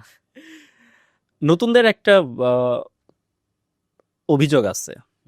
অভিযোগ বলা ঠিক হবে কিনা জানি না। তারপরেও নতুনরা যারা ফ্রিল্যান্সিং শুরু করে তারা মনে করে যে যারা এক্সপেরিয়েন্সড তাদেরই কাজ পাওয়ার পসিবিলিটি আপওয়ার্কে বেশি। হুম। আমি নতুন হইলে আমি কাজ পাবো না বা খুব টাফ। তো এক্ষেত্রে আপনি কি বলবেন যে নতুনদের এই ভয়টা থেকে আহ, বের হওয়ার উপায়টা কি এবং কিভাবে নতুনরা আরো বেশি কাজ পাইতে পারে? এটা না একটা ফাও ভয়, যাকে আমি এফএফ বলি, ফাও ভয়। মানে এই ভয়ের কোনো কারণ নেই। কেন কারণ নেই? দেখেন, যারা নতুন ফ্রিল্যান্সার তারা চিন্তা করে আমার থেকে এখানে এক্সপার্টিস আছে বা এক্সপার্ট আছে, তাহলে আমাকে কেন কাজ দিবে? হুম। আপওয়ার্ক কিভাবে কাজ করে না, বা আপওয়ার্ক কিভাবে ওয়ার্ক করে না। আপওয়ার্ক যেটা অফ করে, ক্লায়েন্ট জব পোস্ট করলো, ওইখানে ধরেন 20 জন জব বিট করলো বা পোস্ট জবে মানে প্রপোজ করলো, তখন আপওয়ার্কের ক্লায়েন্টের ড্যাশবোর্ডে 4 জনকে দেখায় বেস্ট ম্যাচ হিসাবে, 4 জনকে দেখায়। এখন ক্লায়েন্টের কিন্তু এত সময় নাই যে 20টা প্রপোজাল পড়ে পড়ে পড়ে পড়ে আপনাকে কাজ দিবে। Yeah. তাহলে আমাদের টার্গেট থাকতে হবে কিভাবে বেস্ট ম্যাচে আসা যায়, রাইট? ওকে। সো আপওয়ার্কে যখন ক্লায়েন্ট জব পোস্ট করবে ওখানে বেশ কিছু কিওয়ার্ড থাকে, যেমন এসইওতে এটা হইতে হবে, অন পেজ এসইও হইতে হবে, টেকনিক্যাল এসইও হইতে হবে। আমরা কি করব, ওই কিওয়ার্ডগুলো নিয়ে একটা প্রপোজাল লিখে ফেলবো। এটার যদি একটা ভালো একটা প্রম্পট আমার কাছে আছে, বাট যেহেতু এখানে স্ক্রিন শেয়ার করে দেখানোর মতো কিছু নাই, আর বিসাইড এটা একটা টিউটোরিয়াল না, জাস্ট আলোচনার পডকাস্টে আমি বলে দিচ্ছি, অনেকেই যদি ধরতে পারে তাদের জন্য প্লাস পয়েন্ট। সেই কিওয়ার্ডগুলো নিয়ে একটা প্রপোজাল লিখবে এবং প্রপোজালে লিখে 250 ক্যারেক্টারের মধ্যে সে একটা সেন্টেন্স দিতে হবে। সেটা হচ্ছে I have a question about your project. এটা হইতে হবে 250 ক্যারেক্টারের মধ্যে, বাইরে গেলে কিন্তু হবে না। তো ক্লায়েন্ট যখন দেখবে যে তার কিওয়ার্ড নিয়ে একটা জব প্রপোজ করা হচ্ছে, তখন আপওয়ার্কের ড্যাশবোর্ড তাকে বেস্ট ম্যাচে দেখাবে, 4 জনের মধ্যে একজনকে দেখাবে। তাহলে কি হলো, ওই যে ক্লায়েন্ট তার কিন্তু এত সময় নেই প্রপোজাল পড়ার, সে প্রথম 4 জন থেকে একজনকে বাছাই করে নিয়ে নেয়, রাইট? So Yes. যখন সে দেখবে 250 পুরা 250 ক্যারেক্টারের মধ্যে 4 জন বেস্ট ম্যাচ, তার মধ্যে আপনি একজন, ওইখানে লেখা আছে কোনো এক জায়গায় I have a question about your project, সে আপনাকে লক করবে। কারণ এখানে ক্লায়েন্ট সাইকোলজিটা খেলে। কীভাবে খেলে?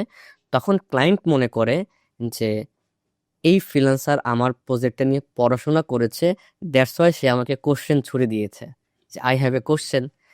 তখন সে ওটাতে ক্লিক করে।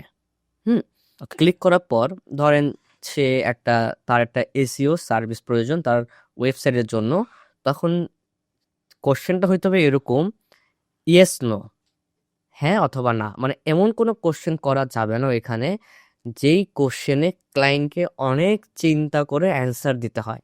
তাহলে কিন্তু আপনি কোশ্চেনের অ্যান্সার পাবেন না, সে কিন্তু আপনাকে মেসেজ দেবে না। আপনার ইন্টেনশন থাকবে কাজ পাই আর না পাই, ক্লায়েন্ট যেন আমাকে মেসেজটা দেয়। কারণ ক্লায়েন্ট মেসেজ দিলে দুটো সুবিধা, যে কানেক্টটা দিয়ে সে জব বিট করলো সেই কানেক্টটা সে ফেরত পেয়ে গেল, অর্থাৎ টাকা পয়সা লাগলো না, আর মেসেজে পেয়ে গেল। তো আই হ্যাভ এ কোশ্চেন এটা 250 ক্যারেক্টারের মধ্যে দিলে কোশ্চেনটা তুমি এরকম, ধরেন তার দরকার এসইও সার্ভিস, আমি তাকে কোশ্চেন করব তোমার ওয়েবসাইটটা কি কোন সিএমএস এ করা, ওয়ার্ডপ্রেস নাকি কাস্টম? এইটার অ্যান্সার দিতে কি আমাকে খুব বেশি চিন্তা করতে হচ্ছে? সে বলছে তার যদি কাস্টম হয় সে বলবে কাস্টম, আর তার যদি হয় ওয়ার্ডপ্রেস সে বলবে ওয়ার্ডপ্রেস। সে কিন্তু আপনাকে রিপ্লে করলে যেটা হলো, কারণ এই কোশ্চেনটা তো খুব ক্রিটিক্যাল কোশ্চেন না, রিপ্লে করলে যেটা হলো তাকে আপনি মেসেঞ্জারে পেয়ে গেলেন, ক্লায়েন্টকে মেসেঞ্জারে পেয়ে গেলেন, প্লাস আপনি ধরেন 20 কানেক্ট খরচ করে এই জবে প্রপোজ করেছেন, সেই 20 কানেক্টও আপনি পেয়ে গেলেন। সো আপনার লস তো নেই, হ্যাঁ, ব্রেক ইভেন পয়েন্টে আছেন।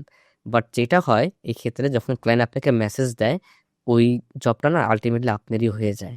সো এইভাবে জব পাওয়াটা খুবই ইজি।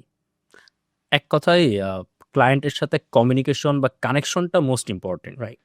সাপোজ আমার প্রথমে আমি কাজ পেলাম না, বাট 10 জনের সাথে যদি কানেক্ট হইতে পারি, সো ফিউচারে কাজ পাওয়ার পসিবিলিটি অনেক বেশি থাকে। অনেক বেশি। এছাড়াও আপনি যেটা বললেন যে আমরা যদি, যেহেতু আপনি এসসিও ফিল্ডে, ডিজিটাল মার্কেটিং ফিল্ডের মোস্টলি এসসিও, সো যারা এসসিও ফিল্ডে কাজ করতেছে বা করবে, তাদের ভিতরে যারা এখন এন্ট্রি করতেছে তাদের অবশ্যই আপনার জিইও বা এআইএসসিও, এআই রিলেটেড ব্যাপারগুলো সম্পর্কে অনেক বেশি নলেজ থাকতে হবে। ম্যান্ডেটরি। আপনার ট্রেডিশনাল নলেজ তো থাকতেই হবে, as well as AI related নলেজও থাকতে হবে। সো এই ব্যাপারটা তো আপনি বললেন। এছাড়াও এআই ইউজ করে আমি আপওয়ার্ক বলি বা ফাইবার বলি বা আউট অফ মার্কেট প্লেস বলি, আমি কিভাবে আমার পারফেক্টলি একটা ক্লায়েন্ট আমি পাইতে পারি বা আমার ক্লায়েন্ট খোঁজার ওয়েগুলা কি আমি এআই ইউজ করে। আচ্ছা, এআই ইউজ করে না ক্লায়েন্ট, এটাকেও ক্লায়েন্ট হান্টিং বলা যায়। ক্লায়েন্ট হান্টিং এর অনেক ওয়ে আছে। যদি আপনি এআই ইউজ করে ক্লায়েন্ট পেতে চান, সেই ক্ষেত্রে আমি সবচাইতে রিকমেন্ড করব লিঙ্কডইনকে। কারণ লিঙ্কডইনে যদি আপনি পেইড ভার্সনটা নেন, যেটা ওই যে সেলস নেভিগেশনটা নেন, ওইখানে কিছু এআই ইন্টিগ্রেশন আছে। এটা আমি জানি না অনেকে ইউজ করতে পারে কি পারে না। সেখানে যদি আপনি আপনার ডিটেলসটা দিয়ে দেন লিঙ্কডইনে, আর আপনি তাকে যদি বলে দেন আমি এই রিলেটেড জবের জন্য রাইট নাও রেডি, লিঙ্কডইন তখন যেটা করবে, আপনাকে ক্লায়েন্টের কাছে রিপ্রেজেন্ট করবে। দেখেন, আপনাকে কিন্তু যেতে হচ্ছে না ক্লায়েন্টের কাছে, লিঙ্কডইন আপনাকে নিয়ে যাচ্ছে ক্লায়েন্টের কাছে। এটা কিন্তু এমনি এমনি হচ্ছে না, এটা কিন্তু আগেও হতো না, এটা কিন্তু এআই আসার পরে হচ্ছে। যা হ্যাঁ, সো এআই যদি না আসতো তাহলে তো এটা আমরা করতে পারতাম না। এক্স্যাক্টলি। সো এটা একটা নাম্বার ওয়ান। নাম্বার টু, যে কাজটা যারা ফ্রিল্যান্সার এটা বোকামি করে, বাট যারা এআই জানে তারা আবার এটাকে অপরচুনিটি হিসেবে ইউজ করে। একটা রিয়েল এক্সাম্পল দিই। একজন, ফাইবারে তো অনেকগুলা কমিউনিটি আছে, গ্রুপ কমিউনিটি বাংলাদেশের, ফাইবার হেল্প, ফাইবার অমুক তমুক আছে।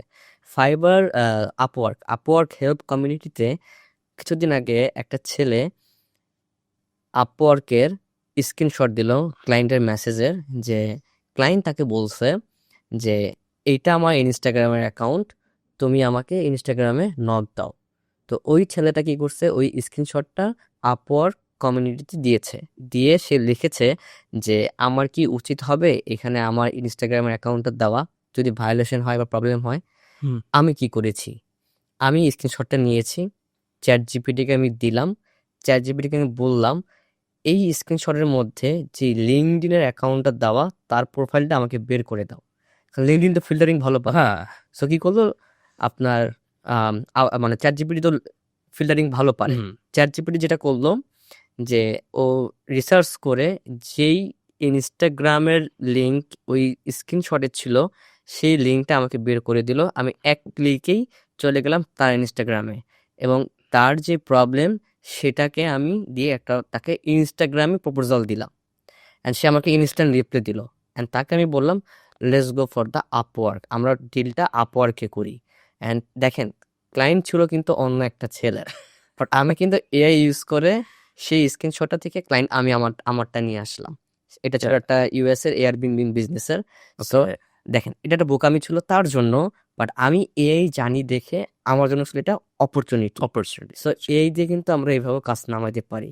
আমি জানি না এই কথাগুলো আমি ওপেনলি বলে ফেলতেছি এখানে, এটা কতটা মানে মানুষ হয়তো আজকের পর থেকে আর স্ক্রিনশটই দিবে না এই কোনো গ্রুপে আর কি। সো এটা একটা ওয়ে। নাম্বার 3 ওয়ে, আপনি যদি আপওয়ার্কের একটা প্রোফাইল থাকে, আপনার কাছে যদি জবের ডিসক্রিপশন থাকে, আপনি চাইলেই সেই জব ডিসক্রিপশন থেকে এআই ইউজ করে পেইন পয়েন্ট বের করে ক্লায়েন্টকে মেসেজ দিতে পারেন উইথ কিওয়ার্ডস। আমি আগেও বলেছি, ক্লায়েন্টের জব পোস্টের সাথে যে কিওয়ার্ড থাকবে এবং আপনার প্রপোজাল যে লিখবেন সেখানে যে কিওয়ার্ড থাকবে ওটা যদি আপনার 85%, ক্লিয়ারলি 85% যদি ম্যাচ হয় স্কোর, তখন আপওয়ার্কের ড্যাশবোর্ডে এটা বেস্ট ম্যাচ দেখায়। এখন ওই ক্লায়েন্টের কি কিওয়ার্ড এটা তো আপনি ম্যানুয়ালি বের করতে পারবো না, এক্স্যাক্টলি। এবং আমি যে বের করতে পারলেও আমি তো ম্যানুয়ালি লিখতেও পারবো না, Yeah. তখনই আমার হেল্প দরকার এআই। তো আমরা চাইলে কিন্তু এআই দিয়ে আমি বলে দিতে পারি যে আমার যে জব পোস্টটা ওইখানে যে বেস্ট কিওয়ার্ডগুলো আছে এবং আমার যে প্রপোজাল তুমি লিখে দিবা ওইখানে বেস্ট কিওয়ার্ড ম্যাচ করে প্রপোজাল লিখে দিও, কিন্তু 250 ক্যারেক্টারের মধ্যে আই হ্যাভ এ কোশ্চেন দিয়ে তুমি 2-3টা এমন কোশ্চেন দিবা যেটা ক্লায়েন্টের অ্যান্সার দিতে বেশি চিন্তা করতে না হয়। সো আমরা কিন্তু এআই দিয়ে এইভাবেও আপওয়ার্কের মাধ্যমে ক্লায়েন্ট আনতে পারি। এরকম আরো, মানে আমি যদি বলা শুরু করি আপনার পডকাস্ট আজকে শেষ হবে না, অনেক ওয়ে আছে ক্লায়েন্ট হান্টিং এর। এছাড়াও আমি এর আগে আমরা একটা লিঙ্কডইন নিয়ে একটা কন্টেন্ট মেক করছিলাম, সেখানে আমরা ডিটেলসে আলোচনা করছিলাম যে কিভাবে লিঙ্কডইন থেকে আমরা ক্লায়েন্ট হান্টিং করতে পারি। আপনারা চাইলে সেই কন্টেন্টটা দেখতে পারেন। আপনার কাছে কোশ্চেন হচ্ছে যে লিঙ্কডইনটা ইউজ করে আমরা আরও একটা, আপনি সিক্রেট বলেন যে আমরা লিঙ্কডইনটা ইউজ করে প্রপারলি আমরা একটা ম্যাচ করতে পারি, আমাদের প্রপার একটা কাস্টমার পাইতে গেলে আমরা কি কি আর সিক্রেট আছে, আপনি যদি একটা সিক্রেট বলেন। যদিও আমাদের আগের কন্টেন্টে অনেক সিক্রেট নিয়ে আমরা আলোচনা করছি, বাট আপনার কাছে বলবো আপনি একটা সিক্রেট বলেন যেটা আপনি সবসময় ইউজ করেন। ওকে, আপনাদের আগের কন্টেন্টটা আমি দেখেছি, সো আমি এখন এমন একটা সিক্রেট বলবো যেটা ওই কন্টেন্টে ছিল না। ওকে। সেটা হচ্ছে, আমরা যখন লিঙ্কডইনে কাউকে কানেক্ট পাঠাতে হয়, আমরা কি করি, আমরা কাদেরকে কানেক্ট পাঠাই? এইচআর ম্যানেজার, সিইও, ফাউন্ডার বা প্রজেক্ট ম্যানেজার, ডিরেক্টর, এদেরকে পাঠাই কানেক্ট, তাই না? বাট আমি কিন্তু এদেরকে কানেক্ট পাঠাই না। আমি কিভাবে কানেক্ট পাঠাই এবার আপনারা শুনেন। ওকে। যদি আপনি লিঙ্কডইনে গ্রো করতে চান, যদি আপনি লিঙ্কডইনের মাধ্যমে ভালো ক্লায়েন্ট পেতে চান বা কাজ পেতে চান, লিঙ্কডইনে যে সার্চ বার আছে যেখানে আমরা যে এইচআর ডিরেক্টর লিখি, আমরা কোনো ডেজিগনেশন লিখবো না। আমরা তাহলে কি লিখবো? আমরা লিঙ্কডইনের সার্চ বারে লিখবো আই নিড এ, আমি এসইও দিয়ে বোঝাই, হ্যাঁ, হুম। I need a SEO specialist বা এসইও এক্সপার্ট, এই সেন্টেন্সটা লিখবো। লেখার পর লিঙ্কডইন যেটা করবে, আমি তো কোনো ডেজিগনেশন দিই নেই, ও কি করবে, এই রিলেটেড অনেকগুলো জব পোস্ট আপনার সামনে এনে দিবে এবং রিসেন্ট, ধরেন যেটা 5 মিনিট আগে পোস্ট হয়েছে, 1 ঘন্টা আগে পোস্ট হয়েছে, আমি তাদেরকে কানেক্ট পাঠাই। কেন? কারণ আমি যদি একটা এইচআরকে কানেক্ট পাঠাই, এই এইচআর এর কবে না কবে এসইও এক্সপার্ট প্রয়োজন হবে আপনিও জানেন না, আমিও জানি না। হ্যাঁ, বাট যিনি 5 মিনিট আগে লিঙ্কডইনে পোস্ট করছে তার একজন এসইও এক্সপার্ট দরকার, তার কিন্তু এই মুহূর্তে আমাকে প্রয়োজন, আর আমাকে কিন্তু তারও প্রয়োজন। এক্স্যাক্টলি। তাহলে কি হয়, আমি পোস্টগুলো পেয়ে গেলাম, আমি পোস্ট তো দিয়েছে কোনো না কোনো মানুষ, সো আমি ওই ব্যক্তিকে কানেক্ট পাঠাই। এবং কানেক্ট পাঠানোর ক্ষেত্রে আমাদের যেটা করা উচিত, জাস্ট উইদাউট নোট কানেক্ট পাঠাই, এইটা একটা ম্যাসিভ ভুল। আমাদের উচিত কানেক্টটা যখন পাঠাবো একটা নোট দিয়ে দিব যে I saw your job post, your need a urgently SEO expert, I am ready for the project. If you want, you can contact with me. Our 30-minute meetings, so no consultancy fee. আপনি যখন তার সাথে 30 minute কথা বলবেন, ওই হুম। ব্যক্তির আর সময় নেই অন্য আরেকজনকে 30 মিনিট বোঝানো যে তার আসলে কি দরকার আছে। সো লিঙ্কডইনে আমি যেভাবে কানেক্ট পাঠাই, এইভাবে কোনো ডেজিগনেশন ধরে কানেক্ট পাঠাই না, আমি ডিরেক্ট লিখি। ধরেন গ্রাফিক্স ডিজাইনার প্রয়োজন, নিড এ গ্রাফিক্স ডিজাইনার। আবার একটা কিওয়ার্ড বলে দিচ্ছি, হায়ারিং এসইও এক্সপার্ট, এটা লেখেন। এসইও হায়ারিং এক্সপার্ট নিয়ে যতগুলো পোস্ট আছে, যেগুলো 10 মিনিট 5 মিনিট 15 মিনিট আগে পোস্ট হয়েছে, সেগুলো আপনাকে শো করবে, তাদের কানেক্ট পাঠান। আবার জব হওয়ার যা চান্স 99% এখানে। So, আমি এভাবে কানেক্ট পাঠাই। That's a great secret. LinkedIn ল্যাঙ্গুয়েজটা আসলে কি? আচ্ছা, লিঙ্কডইনের ল্যাঙ্গুয়েজটা হচ্ছে গিয়ে, আমাদের ল্যাঙ্গুয়েজে অনেকগুলো পোর্শন আছে। কনভার্সন ল্যাঙ্গুয়েজ, মানে টোন যেটাকে বলা হয়, হুম। টোন। ল্যাঙ্গুয়েজটা ইংলিশ সব জায়গায়, বাট টোন যেটা, সেটা হচ্ছে গিয়ে conventional tone, friendly tone, emotional tone, hiring tone. এখন লিঙ্কডইনে কোন টোন ইউজ করা হয়? লিঙ্কডইনে 2টা টোন ইউজ করা হয়। একটা হচ্ছে ইনফরমেটিভ টোন, আর একটা হচ্ছে কনভার্সনাল টোন। সো এখন আমরা যখন লিঙ্কডইনে কোনো পোস্ট লিখবো, তখন সেটা হইতেও হবে এই 2টা টোনের উপর, কারণ আমরা অলওয়েজ কিওয়ার্ড নিয়ে খেলবো, হুম। বেস্ট ম্যাচ নিয়ে খেলবো। এই জন্য আমি বলছি যে কেউ যদি ডিজিটাল মার্কেটিংয়ে আসতে চায়, তাকে এসইও শেখা উচিত, কারণ এসইওতে এই বিষয়গুলো আছে। হ্যাঁ। সো যেটা হবে, লিঙ্কডইনে 2টা টোন নিয়ে খেলা হয়, একটা হচ্ছে কনভার্সনাল আর হচ্ছে ইনফরমেটিভ। সো আপনি যখন লিঙ্কডইনে কোনো আর্টিকেল লিখবেন বা কোনো পোস্ট লিখবেন, সেই ল্যাঙ্গুয়েজটা বা টোনটা হইতে হবে হয় ইনফরমেশনাল অথবা কনভার্সনাল।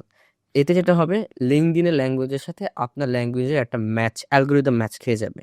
ধরেন আপনি একটা আর্টিকেল বা পোস্ট লিখলেন লিঙ্কডইনে, ল্যাঙ্গুয়েজ টোন হলো ইনফরমেটিভ, সো কনভার্সনাল না, সো আপনি এখানে ইনফরমেশন শেয়ার করতেছেন। তখন লিঙ্কডইনে কেউ যদি সার্চ দেয়, এই XYZ সম্পর্কে জানতে চাই, আপনার ইনফরমেটিভ টোনটাই তাকে শো করবে। ওকে। এটা হচ্ছে এক। আর সেকেন্ড ল্যাঙ্গুয়েজ কনভেনশনাল, অর্থাৎ ডিরেক্ট সেলসের ব্যাপারটা। কারো যদি প্রয়োজন হয়, লিঙ্কডইনে যদি জব হায়ারিং পোস্ট করে যে I need a SEO expert, আর আপনিও কিছু পোস্ট আর্টিকেল লিখেছেন কনভেনশনাল টোনে যে আপনি একজন এসইও এক্সপার্ট, আপনি এই কাজ করেছেন, তখন লিঙ্কডইন আপনার প্রোফাইলটা ক্লায়েন্টের কাছে সাজেস্ট করবে, আপনি চাইলে তাকে নিতে পারেন। আর আমরা যেটা করি, লিঙ্কডইনটাকে বানাই ফেলছি ফেসবুকে ভাই ব্রাদার বন্ধু বান্ধব, চা খাইলেও ওটা লিঙ্কডইন নামে পাঠাই দিই, যেটা কোনো টোনের মধ্যে পড়ে না, ল্যাঙ্গুয়েজের মধ্যেও পড়ে না। সো আমাদের লিঙ্কডইনে হইতে হবে একদম প্রফেশনাল। যেমন আপনার সাথে আজকে আমি কথা বলতেছি, এই ছবিটা দিয়ে আমি বলতে পারি লিঙ্কডইনে সম্পর্কে আজকে আমরা কিছু ইনফরমেটিভ কথা বলতেছি। সো হুম। ইনফরমেটিভ টোন চলে আসছে অটোমেটিকলি, লিঙ্কডইনের যে লিঙ্কডইন কিওয়ার্ডটা চলে আসছে এখানে। সো দেখবেন লিঙ্কডইন এটা পছন্দ করতেছে, অ্যান্ড তখন কি করবে, সে লিঙ্কডইনের টিপস অ্যান্ড ট্রিক্স নামে একটা গ্রুপ আছে, হ্যাঁ। দেখবেন আপনার পোস্টটা ওইখানে বারবার সাজেস্ট করতেছে দেখার জন্য। ওকে। সো এটা ব্যাকলিন হিসেবে, একটা ব্যাকলিনও হয়ে গেল, আপনার টোনও হয়ে গেল, আর ল্যাঙ্গুয়েজটা তো আমরা বুঝেই গেলাম। ক্লায়েন্টদের প্রপোজাল দেওয়ার ক্ষেত্রে কোন ব্যাপারগুলা মাথায় রাখা উচিত? ক্লায়েন্টের যখন প্রপোজাল দিবেন, তখন একটাই বিষয় মাথায় রাখতে হবে, এত কিছু না। আমি সবসময় সবাইকে বলি, মানে এত কিছু চিন্তা করতে হবে না। একটা বিষয়, সেটা হচ্ছে ক্লায়েন্টের কি প্রবলেম, সেই প্রবলেম নিয়ে কথা বলবো, আর কিছুই না। আর ক্লায়েন্টকে যত পারেন কোশ্চেন করবেন। ক্লায়েন্ট কোশ্চেন পছন্দ করে। কেন পছন্দ করে? ক্লায়েন্ট তখন চিন্তা করে, এ আমার ব্যাপারে সিরিয়াস, এ আমার জব, আমার প্রপোজ বা আমার প্রজেক্ট নিয়ে পড়াশোনা করেছে। সো আপনি যখন লিঙ্কডইন বলেন, আপওয়ার্ক বলেন বা বাংলাদেশি লোকাল ক্লায়েন্ট বলেন, যেটাই বলেন, তার সাথে আপনার কথাই হবে তার পেইন পয়েন্ট নিয়ে। কোনো মানে বাংলা ভাষায় বলে খাজুরে আলাপ করা এখানে যাবে না। আপনার দেখেন আমাদের কাছে কারা আসে, যারা প্রবলেম নিয়ে তারাই তো আসে। এখন তার সাথে যদি আমি অন্য আলাপে জড়াই যাই, তাহলে তার বিষয়টা হইল না। সো আমাদের একটাই মাথায় থাকবে, ক্লায়েন্টের প্রবলেম, আমরা ক্লায়েন্টের প্রবলেম নিয়ে কথা বলবো। যখন আমাদের ডিল হয়ে যাবে, তখন তার সাথে আমি চায়ের আড্ডায় বসে যাব। আপনি ক্লায়েন্টের সাথে কমিউনিকেশনের ক্ষেত্রে বা কানেকশনের ক্ষেত্রে কোনো ধরনের বাজ বিচার করেন? আই মিন যে আমি এই দেশের ক্লায়েন্টগুলোকে বেশি ফোকাস দেব, আর এই দেশের ক্লায়েন্টকে আমি খুব একটা ফোকাস দেব না বা নক করব না, এরকম? আমাদের এটা আমি চাই সবাইকেই বলতে, এবং আমার বলার সুযোগ হয়ে ওঠে না, কারণ এই কোশ্চেনটা আমাকে কেউ করে না। বাট এটা একটা খুব সুন্দর কোশ্চেন। সেটা হচ্ছে গিয়ে, তো মার্কেট প্লেসে একটা অবহেলিত কান্ট্রি হচ্ছে আরব আমিরাত, অর্থাৎ দুবাই সিটি, আবার আমরা ইউএই। হুম। সো এই দেশটা যে কেন অবহেলিত আমি নিজেও জানি না, কারণ আমি রিসার্চ করে দেখলাম, যখন এই কান্ট্রি থেকে জব পোস্ট করে কেউ বিডি করে না, অথচ এইখানে টাকার খনি আছে। এই যে Trump tower Dubai, really? Trump tower Dubai আমি করতেছি, হ্যাঁ। এখানে চাইলে তো অন্য কেউ করতে পারতো। সো এটা কিন্তু আপওয়ার্কেই পাওয়া। একটা সময় কি হয়, আমাদের আপওয়ার্কের সম্পর্ক থেকে 2 মাস 3 মাস, এবার আমরা বের হয়ে আসি, আমরা ডিসকোড, আমরা হোয়াটসঅ্যাপে আমরা কানেক্ট হয়ে যাই, স্ল্যাকে কানেক্ট হয়ে যাই।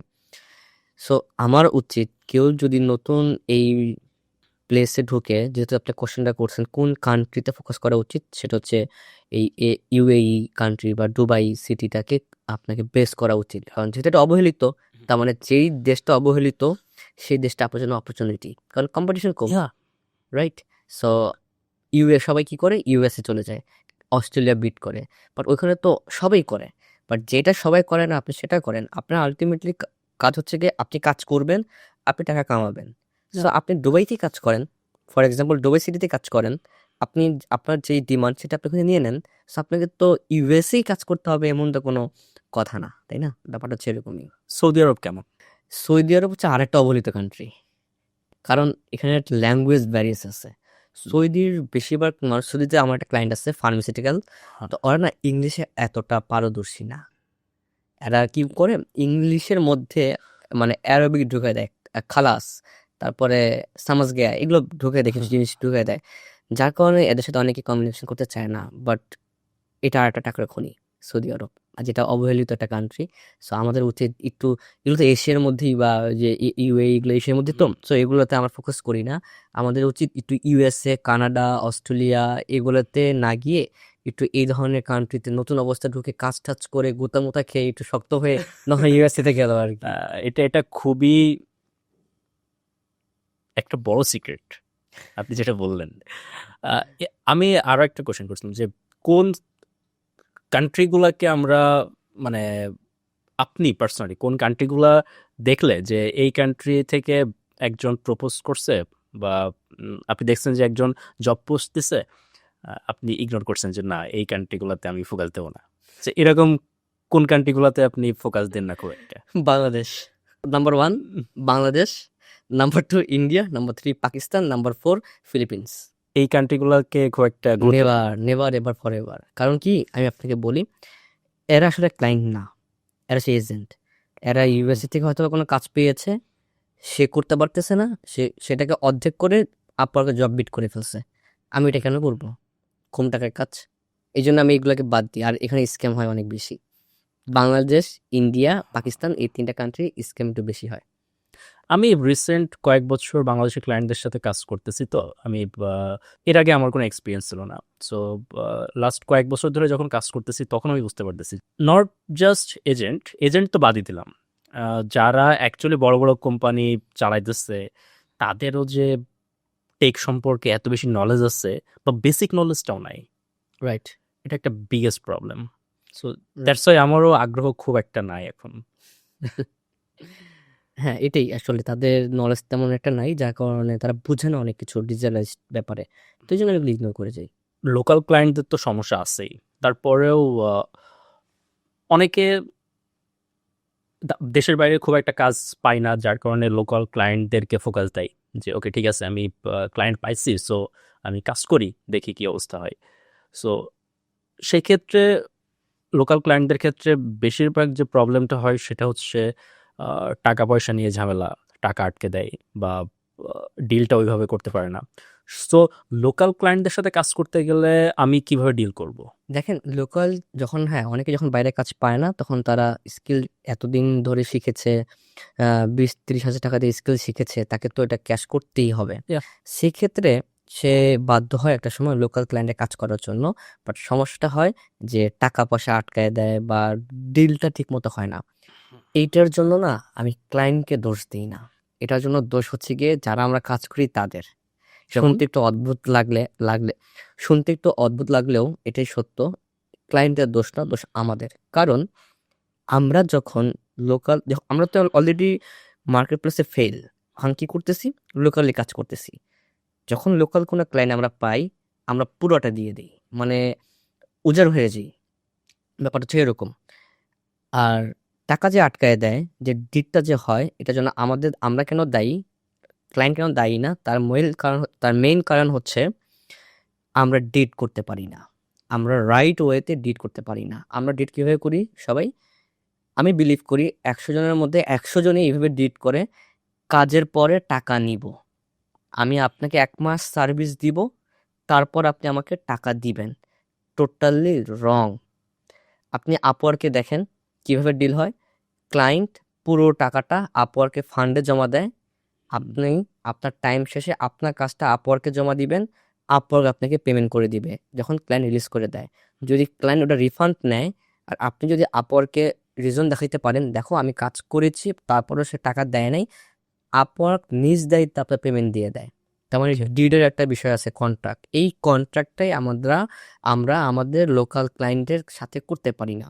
আমাদের এখন তাহলে কি করা উচিত?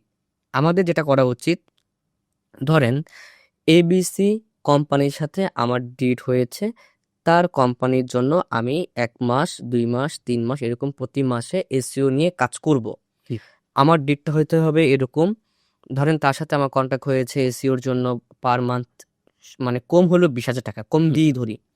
আমার বলা উচিত, ভাইয়া আমি আপনার কন্ট্যাক্ট সবকিছু প্রজেক্ট দেখলাম, অ্যানালাইজ করলাম, আমি আপনার কাজ করব, আমাকে 10,000 মানে 50% অ্যাডভান্স দিতে হবে কাজ শুরু করার জন্য।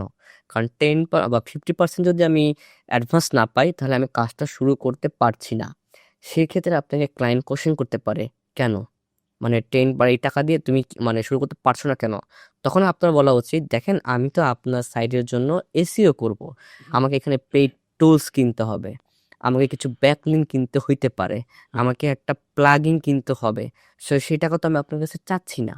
সো আপনার টাকা দিয়ে আমি আপনার জন্য আমার ম্যাটেরিয়াল কিনবো, সো সেটা তো আমি আমার পকেট থেকে দিব না, কাজটা আপনার, আমি সার্ভিস দিব আপনাকে। অতএব আমি কিন্তু আমার সার্ভিস চার্জ, মানে আমার যে সার্ভিস চার্জ সেটাও চাচ্ছি না, আমি চাচ্ছি আমার ম্যাটেরিয়াল কেনার জন্য অ্যাডভান্স টাকা।